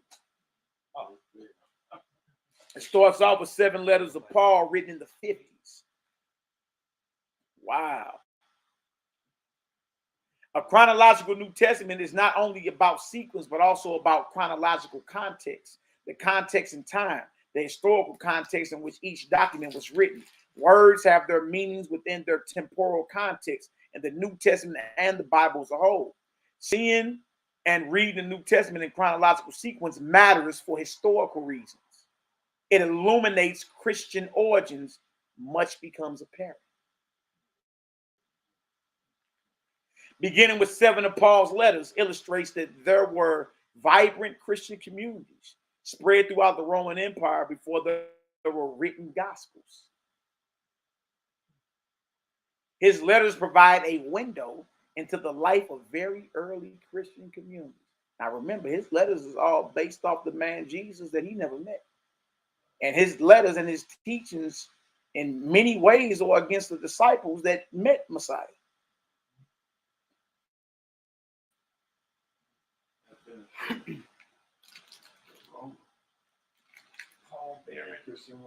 Oh, wait. What about this?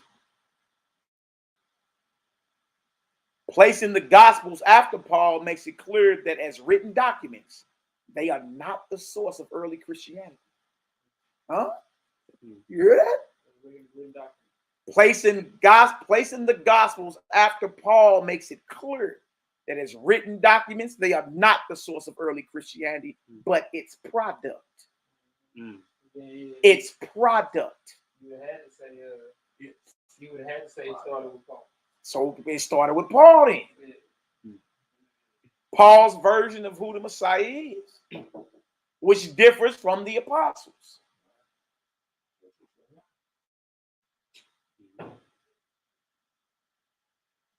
Look at this.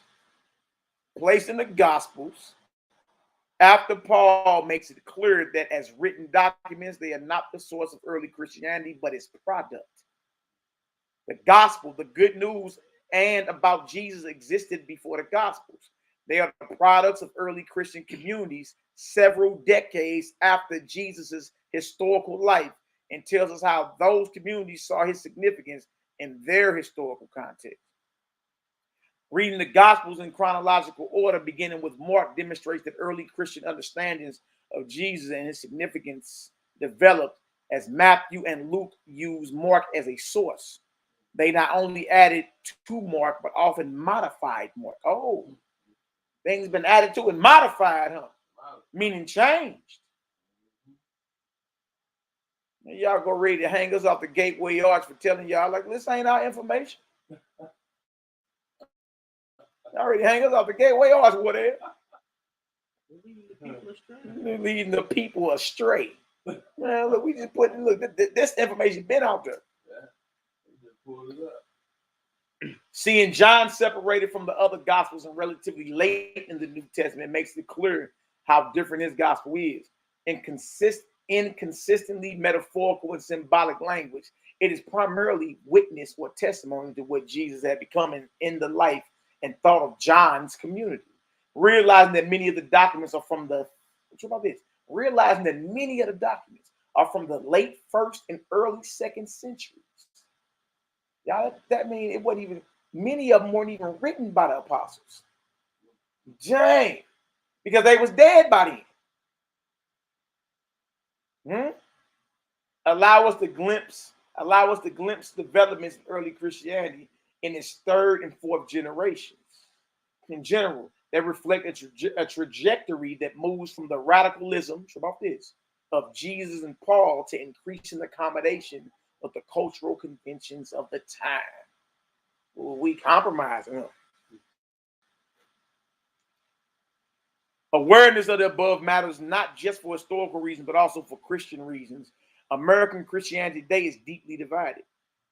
At the heart of the division, especially among Protestants, is 2 very different ways of seeing the Bible and the New Testament. About half of American Protestants belong to churches that teach that the Bible is the inerrant word of God and inspired by God. The key word is inerrant. Christians from antiquity, or back in the day, history, right, onward have affirmed that the Bible is the word of God and inspired, without thinking of it is inerrant. Biblical inerrancy is an innovation of the last few centuries. Y'all hear this? They saying that's a new doctrine that is inerrant. It ain't got no errors. That look, they came up with that a couple hundred years ago. That's new. Come on, ain't no errors. It is. Biblical inerrancy is an innovation of the last few centuries, becoming widespread in American Protestantism beginning only 100 years ago. Only 100 years ago. There ain't no errors in it. Right. It is affirmed mostly in independent Protestant churches, those not part of mainline Protestant denominations. Catholics have never proclaimed. Think about this. Catholics have never proclaimed the inerrancy or infallibility of the Bible. You trip off that? I mean, the Roman Catholics know it has errors, even as many have not been taught much about the Bible. Biblical inerrancy is almost always combined with the literal and absolute interpretation of the Bible. If it says something happened, it happened. If the Bible says something is wrong, it's wrong. For Christians who see the Bible this way, whatever Paul wrote to his communities in the 1st century is absolutely true for all time. For all time. For them, whatever the Gospels report that Jesus said and did, it really was said and done by him. So also the stories of the beginning and end of his life are literally and factually true. He was conceived in a virgin without a human father. His tomb really was empty, even though it was guarded by Roman soldiers, and his followers saw him raised in physical bodily form. These Christians are unlikely to embrace a chronological New Testament. It will not only change the way they see the Bible and the New Testament, but also make them suspect and probably unwelcome in the Christian communities to which they belong. There are also many Christians, as well as many who have left the church, for whom the inerrancy of the Bible and its literal and absolute interpretation are unpersuasive, incredible, impossible to believe. For these Christians, as well as others interested in the origins of Christianity, a chronological New Testament, I trust, can be interesting, helpful, and illuminating. What we just learned, y'all. Paul's letters came first, then the Gospels. So when Robert Eisman said, you know, the progression is from Paul, then the Gospels, you know what I mean? He actually wasn't lying. He actually wasn't lying. All right. If y'all get some understanding so far, give me a Yahoo up in the chat. Y'all know I ain't trying to lose nobody. All right. I ain't trying to lose nobody. You feel me? All praise and glory now to the Most High. I'm thinking that's a word search. I'm like, right. Yeah, I think that was a word search. Why are these letters right there? But I see First Thessalonians. We talking about Second Peter, right? That's the last one. Yeah. And there's something written as late as the 2nd century, which means Peter couldn't have wrote it. But 2 Peter chapter 3, verse 15 is where he supposedly shouts out Paul and calls him a wise man. And calls his letters scriptures. Now, there wasn't the scripture is what was already established. It wouldn't be his letters. You see what I'm saying? Yeah, man. Yeah, it get deep. It gets deep. It gets deep. All right, we got the Yahoo in the building. All right.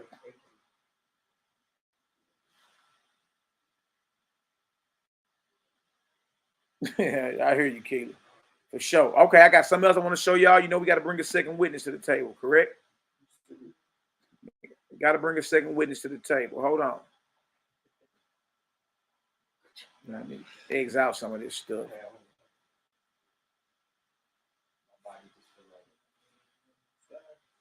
Oh, yeah, let me show y'all this. Let me show y'all this. Okay, we're going to stop sharing. All right, go right here. And I'm going to show y'all another one.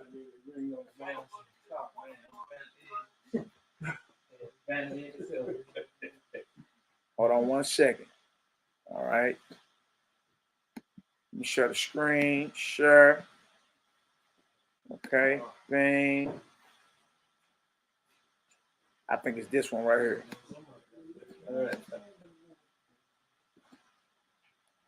All right. I'm gonna put this in the chat as well. Remember, you said some of these dates ain't agreed on, but we just wanted to put it on out there, all right? And even if they're not agreed on, you know what I'm saying, roughly speaking, Dang. if it's all before, you know what I'm saying, the gospel, that's a viewpoint. Yeah, it really is, brother. If, you know, the exact date or whatever. Right, it really is. You know what I mean? The fact of the matter is that they all know. It did. All right. A lot of it is based off Paul's understanding. It's crazy, man. And that's why you hear people say, you know, Paul understood Jesus more than the disciples. And you're like, look how silly that sounds silly. All right. So I just threw it in there. So this is Appendix 8, chronological order of the books of the New Testament. Now look what it said. It says, while no arrangement of these books can be made with absolute confidence, the following dates are sufficiently reliable to serve the purpose of the Bible student. All right. Now this one right here says the letter of James was written in 50 AD. All right. Then look at all this. 1 Thessalonians, Paul. 2 Thessalonians, Paul. Galatians, Paul. 1 Corinthians, Paul. 2 Corinthians, Paul. Romans, Paul. Philippians, Paul. Colossians, Paul. Philemon, Paul. Ephesians, Paul. Luke, Paul's boy. Acts written by Luke, Paul's boy. 1 Timothy, Paul. Titus, Paul. 2 Timothy, Paul. Dang! Dang! What is going on here? There's a little section left for everybody else. It's like they insignificant.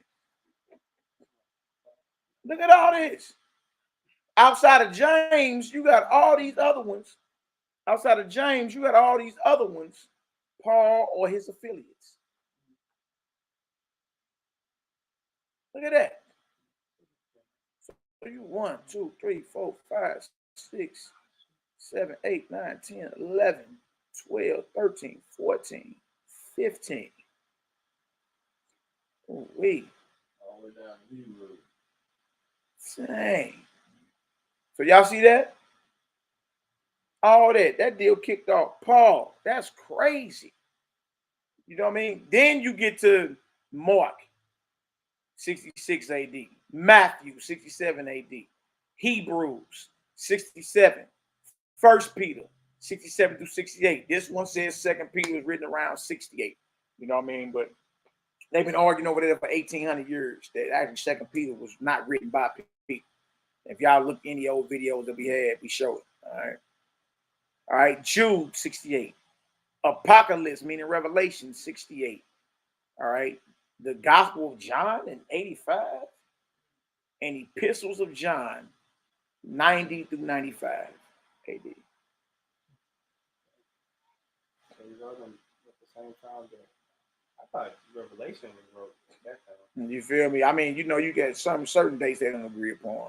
You dig? But the point being, bro, do y'all see this? That means Paul's understanding of who the Messiah is, you understand, is actually what formed Christianity. Yeah. You know what I mean? Hey, look, and when I say Christian, I'm also speaking about the Hebrew Israelite. You know what I mean? I'm talking the Messianic Hebrew Israelites. He did, like straight up. Straight up. Oh, wait. Paul too. Exactly. Exactly. You ain't got the disciples in the Paul. You got James and 50. Then you got Paul like on a mission. He dropping back to back to back. He dropping letters like No Limit was dropping CDs back in the 90s. He ain't playing no games. That's crazy, bro. When I looked at this, I said, man, I gotta show that to the people, man. You know what I mean? Yeah, look, y'all. The Gospels was not written before the letters of Paul. They were not. They were not. Hard for a lot of people to swallow. You know what I mean? All right, let's get back to this. We almost done, and we gonna pray on out, y'all. All praises to the Most High.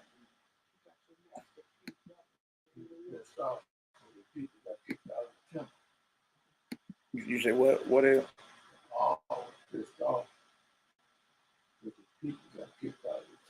Yeah, that's what he would. We had to come back, boy. He had to come. The Gentiles got balled. So they said, I got something for y'all. I'm gonna write this letter, that letter, that letter. And your name is Paul instead of Rick. I'm gonna show y'all who y'all messing with. All right. You call my big cousin. Okay. In fact, I'm gonna go back. In fact, as we have remarked, one can almost make a rule of thumb regarding such polemics, where there is a statement in Paul who, according to his own testimony, never met the Jesus he is speaking about and had no firsthand knowledge of his teaching. No firsthand knowledge of his teaching. But got so much to write about. Who you learned it from? He said he didn't learn from the disciples. He didn't learn from man. Well, where you get this from?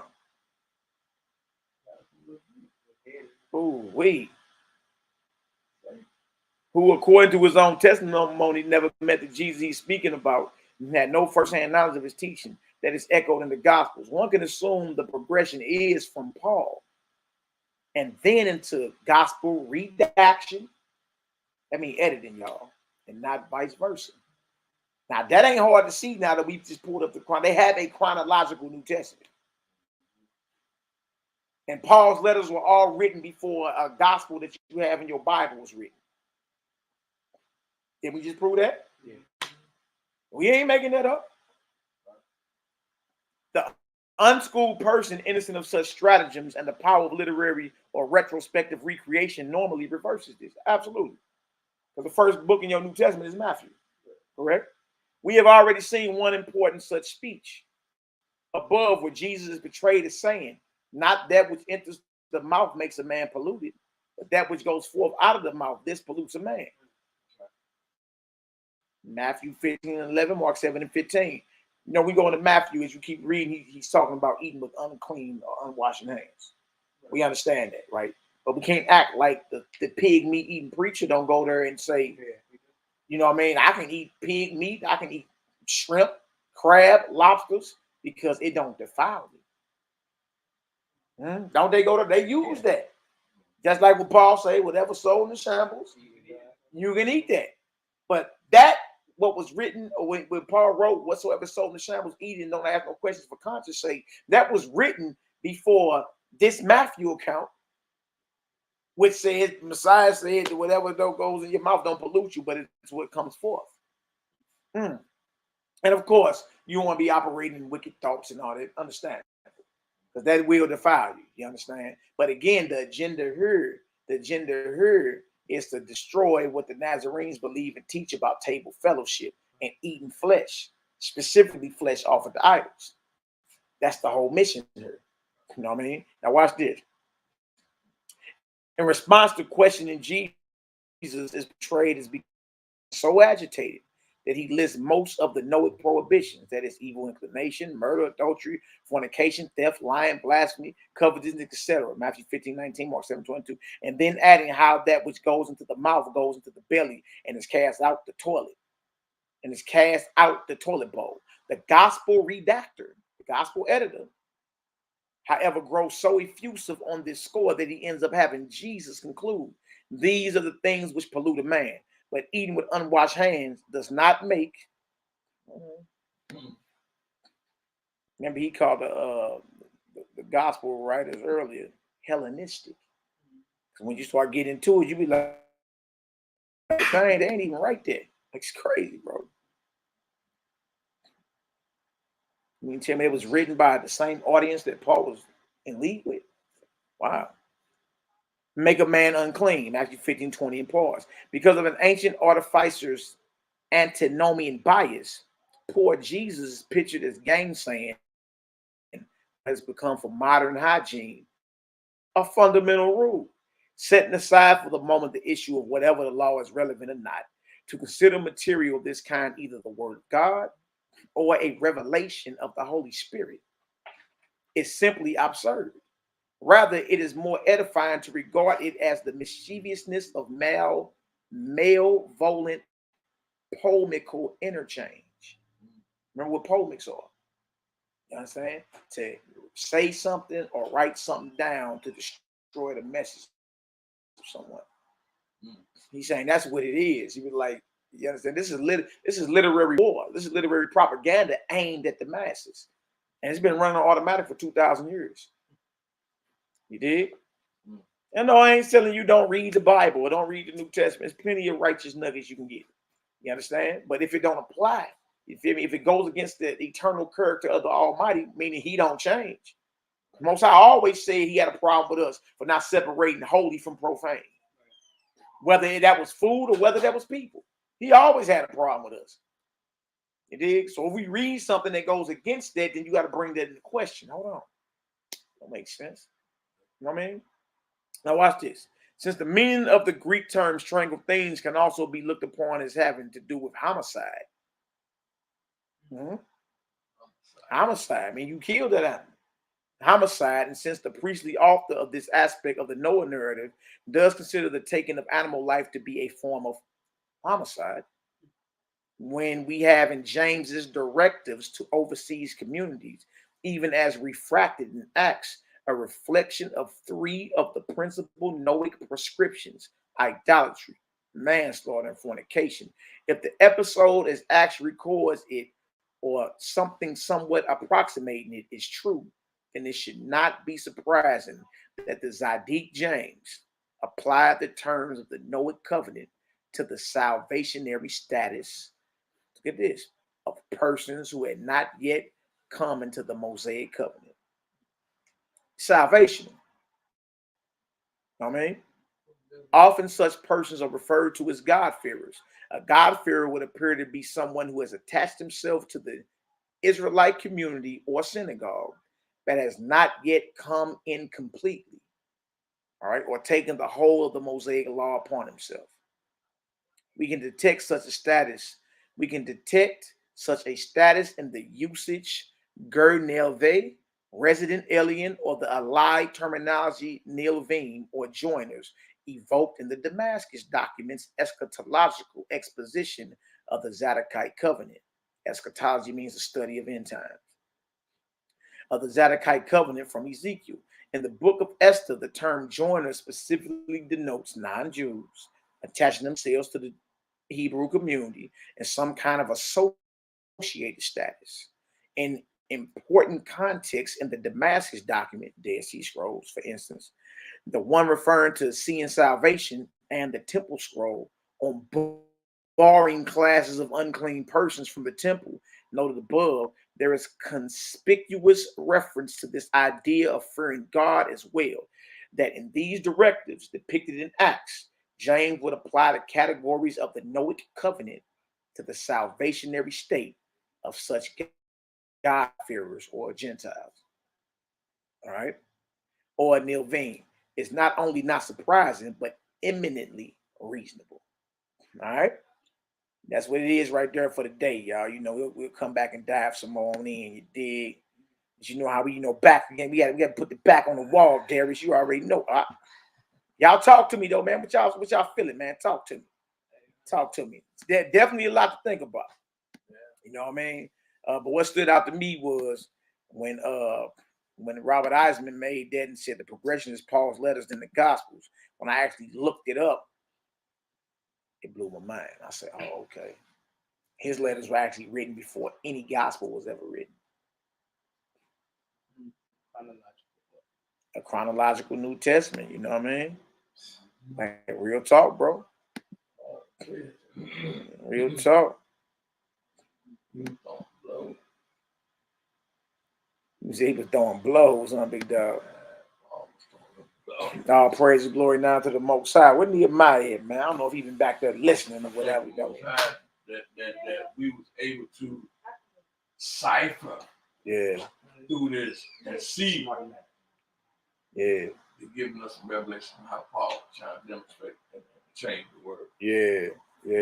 It's crazy, bro, but it's really it's his understanding of the Messiah that he never met. And that'd be different if he never met him, but his message was the same as the disciples and the apostles. And you be like, oh, okay.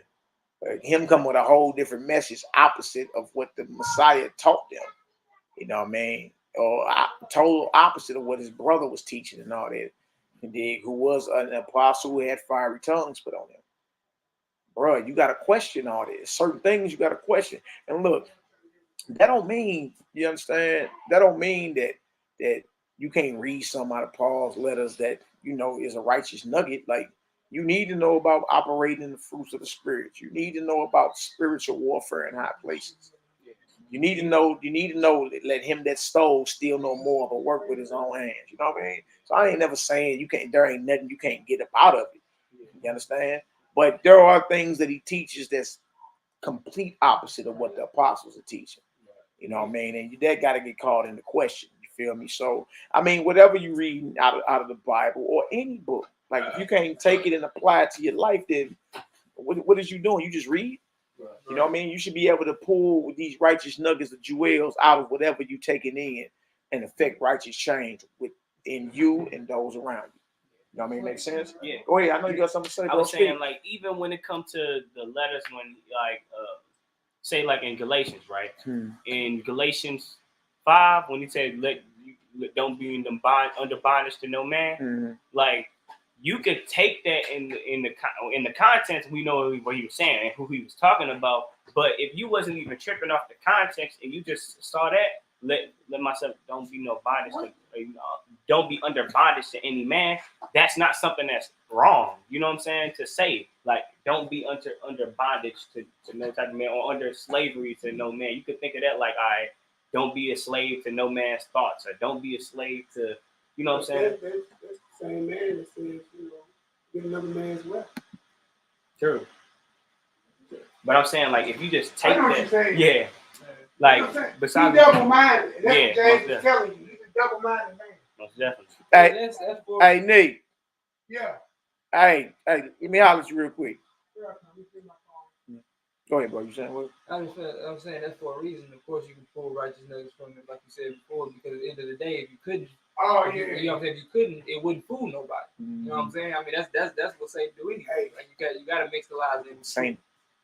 Exactly. Yeah, I seen that. But trip off this, bro. Because what we was reading out of Robert Eisman's book is that the progression is Paul's letters, then the Gospels. You know what I mean? You like to unlearn to think it's the Gospels, then Paul's letters. I mean, we all think that because of the order that the New Testament is written in. But bro, when you look at that, there's something called a chronological New Testament. Right. I kind of saw a bit of it in our situations. Bro, chronological New Testament. All of Paul's letters were written before all the Gospels. All of Paul's letters were written before all the Gospels. Ain't that crazy? Bro, that's wild. You understand? So now you dealing with a man whose message about a man that he never met. You understand? It's the main doctrine getting pushed. It's the whole doctrine of confusion. Because Christians and Hebrews run to Paul to try to justify or abrogate or, this and all what you would call the Torah. Well, nobody would never open up Paul's letters and read them when the Torah was being read in the temple. Mm-hmm. You see what I'm saying? So, like, for you to do that today, it's a great discernment. And you wonder why everybody fooled. One, you let your enemy touch your hands, touch your stuff. Again, we ain't saying stuff, definitely ain't saying put it down, and definitely ain't saying that it's false. I'm just saying understand what you read. You know what I'm saying? Understand. You don't understand. You don't have. Listen. Let's be real. A lot of people going up in school.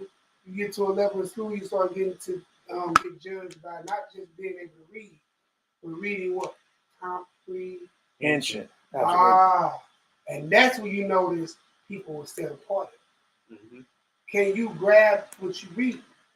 Now I can read bring out Rome 3:7 and symbol 2 Chronicles 12:7 Paul and Misty is that like, what does that mean for you? Or leader. But what do that mean for you? Did y'all read this? Mm-hmm. Yeah, y'all all go look that up. Brother Judah, he sent that to me in the Facebook inbox. I just didn't chance to get back with the eye. But he sent that to me. Y'all read Romans 3:7, 2 Corinthians 12:7. And then it's an Amos too. I think it's Amos 3 and all them sevens. Yeah. Amos 3:7, Romans 3:7, 2 Corinthians 12:7. And Romans and Corinthians, Paul admits he is a liar. You said what? No, I said this dude said he will lie to further the gospel. Yeah. So it's just like that, brother. So listen, you think that's the knowledge of the Most High when he tells you in his 10, don't bear false witness. Yeah. And then this prophet that Christ spoke against that will come, right? Yeah. Tells you, look, just look up emphasis. Let that be your key word and start there. Yeah. Oh, wait.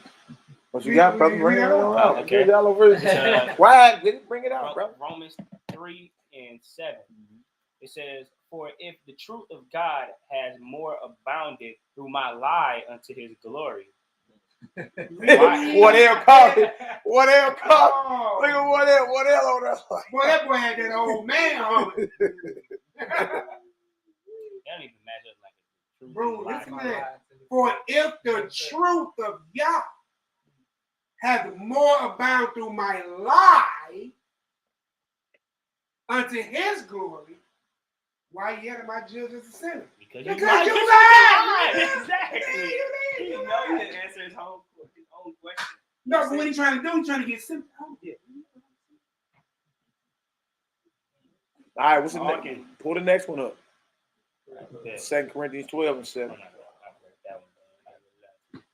Come on, Paul. No, thank you, Paul. Yeah, because he said maybe they'll see. He said it himself. 2 Corinthians 12:7.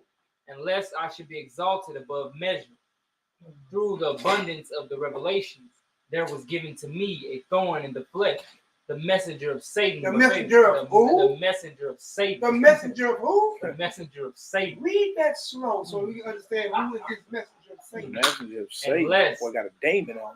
Unless I should be exalted above measure. Who is the I? Paul. Who is writing this? Paul. 2 Corinthians written by who? Paul. Unless I, Paul, should be exalted. Go ahead. Above measure. Through the abundance of the revelation. Which I told you I did most of this by lies. Right? Keep going. There was given to me a thorn in the flesh. So somebody came and buffeted him in the flesh because of his lies, his untruths, and his double-mindedness. Keep going. The messenger of Satan. He just called himself the what? The messenger of Satan. Satan, baby. To buffet who? To buffet me. Lest I should be exalted above measure. Yeah, yeah. I ain't look at that like he was saying like. No, I'm just saying. What I'm saying is, why is Satan dealing with you? Why are you telling lies? Why are you going against the Torah? Why are you bringing Gentiles into the temple? Everything he's doing is not of God. Right. Right. So even if you, I'm not saying. What other disciples got a messenger of Satan? Right. Messenger of Satan. Come on, bro. The messenger of Satan. He was a deceiver. Whatever. For this thing I besought the Lord thrice, that it may depart from me. And he said unto me, my grace is sufficient for thee, for my strength is made perfect in weakness. And mind you, he never talked to Christ with this written and read. Keep going. Or never met him. He never met him. Right. He claims he talked to him. Most gladly, therefore, will I rather glory in my infirmities, that the power of Christ may rest upon me. This boy said this, he's going to stay all this way. This boy said that I should be exalted above measure. No. Who else is here, Paul? Luke. Yeah, Luke, Timothy, Titus, and all that. But y'all see who all turned to shit. Well, who was that? Barnabas. Him and Barnabas got into it. Him and Peter got into it. This is man problematic. All in Ephesus turned against him. You know what I mean? Like, bro, he's problematic. You got anything else, Nick? No, that's it for me, bro. Anybody else got anything else? Well, another thing is, I forgot the scripture, but basically, I think it was Paul who turned the truth of God into a lie.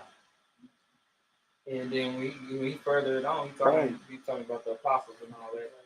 But I'm not behind the apostles, basically nothing. So he's read further. Daddy push himself forward. And then a liar. It talks about a liar. That's your man's. That's your man's in there. It's your man's. All right, y'all. Let's go ahead and pray on out. All praise and glory now to the Most High. Going to Darius get us together. You already know. Peace, love, light, healing, and balance of the faithful elect. All praise and glory now. We go ahead.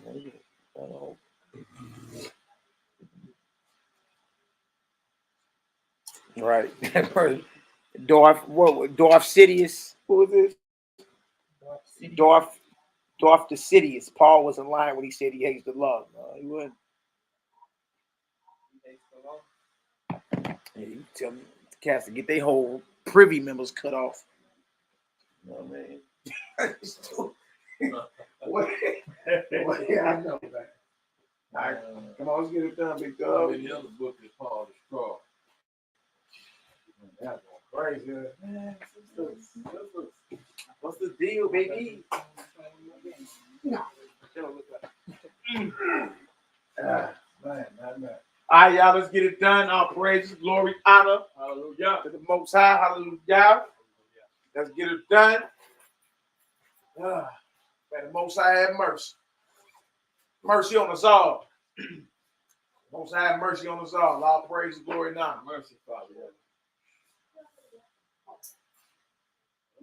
Come on, let's get her done.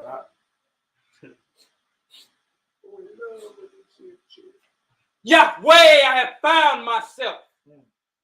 I am not my mind. I am not my heart. I am not my body. I am my mind, heart, and body, and the oneness thereof. I am the unity of my soul and spirit with the physical I am. I am masculine energy unified with the feminine. I am the atom. I am the experience and eternal wisdom of my thoughts. If someone shows me hostility, I was that. If someone shows me love, I am that too. I am the earth and a child of it. I am a light within the world. I am a son of the life of the universe. I am a child of light. I am a child of the law. I am one with light and law. I am a son of the living. I am an enemy to death. I am a conqueror of darkness. I am one who perpetuates life within and throughout himself. I am a son of my Father, and my Father is life. I live within him, and he within me. I am one of many and few, made in the likeness of my Creator in body, spirit, mind, heart, and soul. I am the physical, spiritual manifestation of the love of my Father, who is within and around me. I am who I am becoming. I am the image of Yah. Oh, YHWH'S.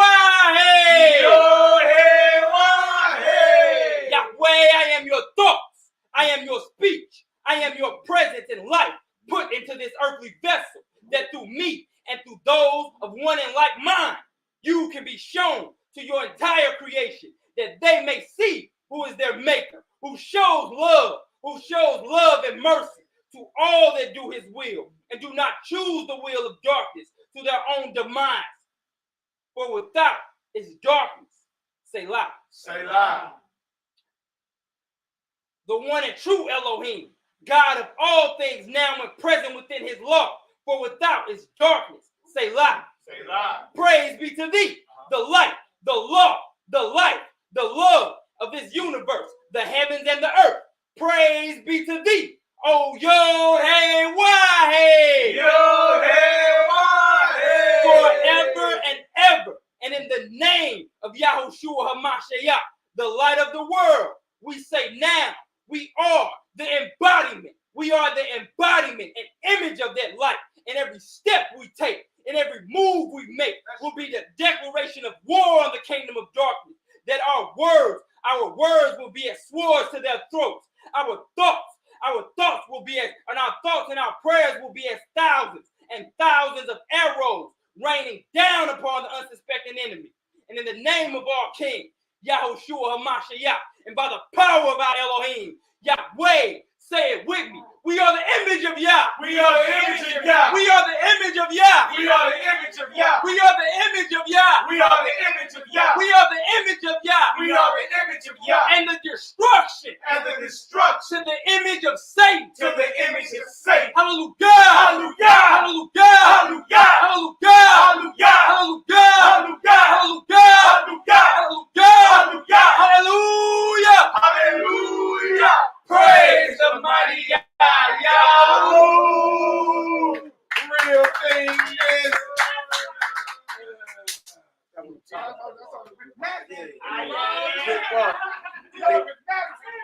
With their backs on the wall, he broke. With their backs on the wall, he broke. Oh, praise to the Most High. Hallelujah. All right, y'all, we about here. Glory be to the mighty Yahweh. Oh, praise the glory and honor. Glory be unto thee. Most High willing to pray for us, and we can pray for y'all. Dig indeed and truth. Love y'all indeed and truth. Y'all keep yourselves focused out here. Keep yourself focused.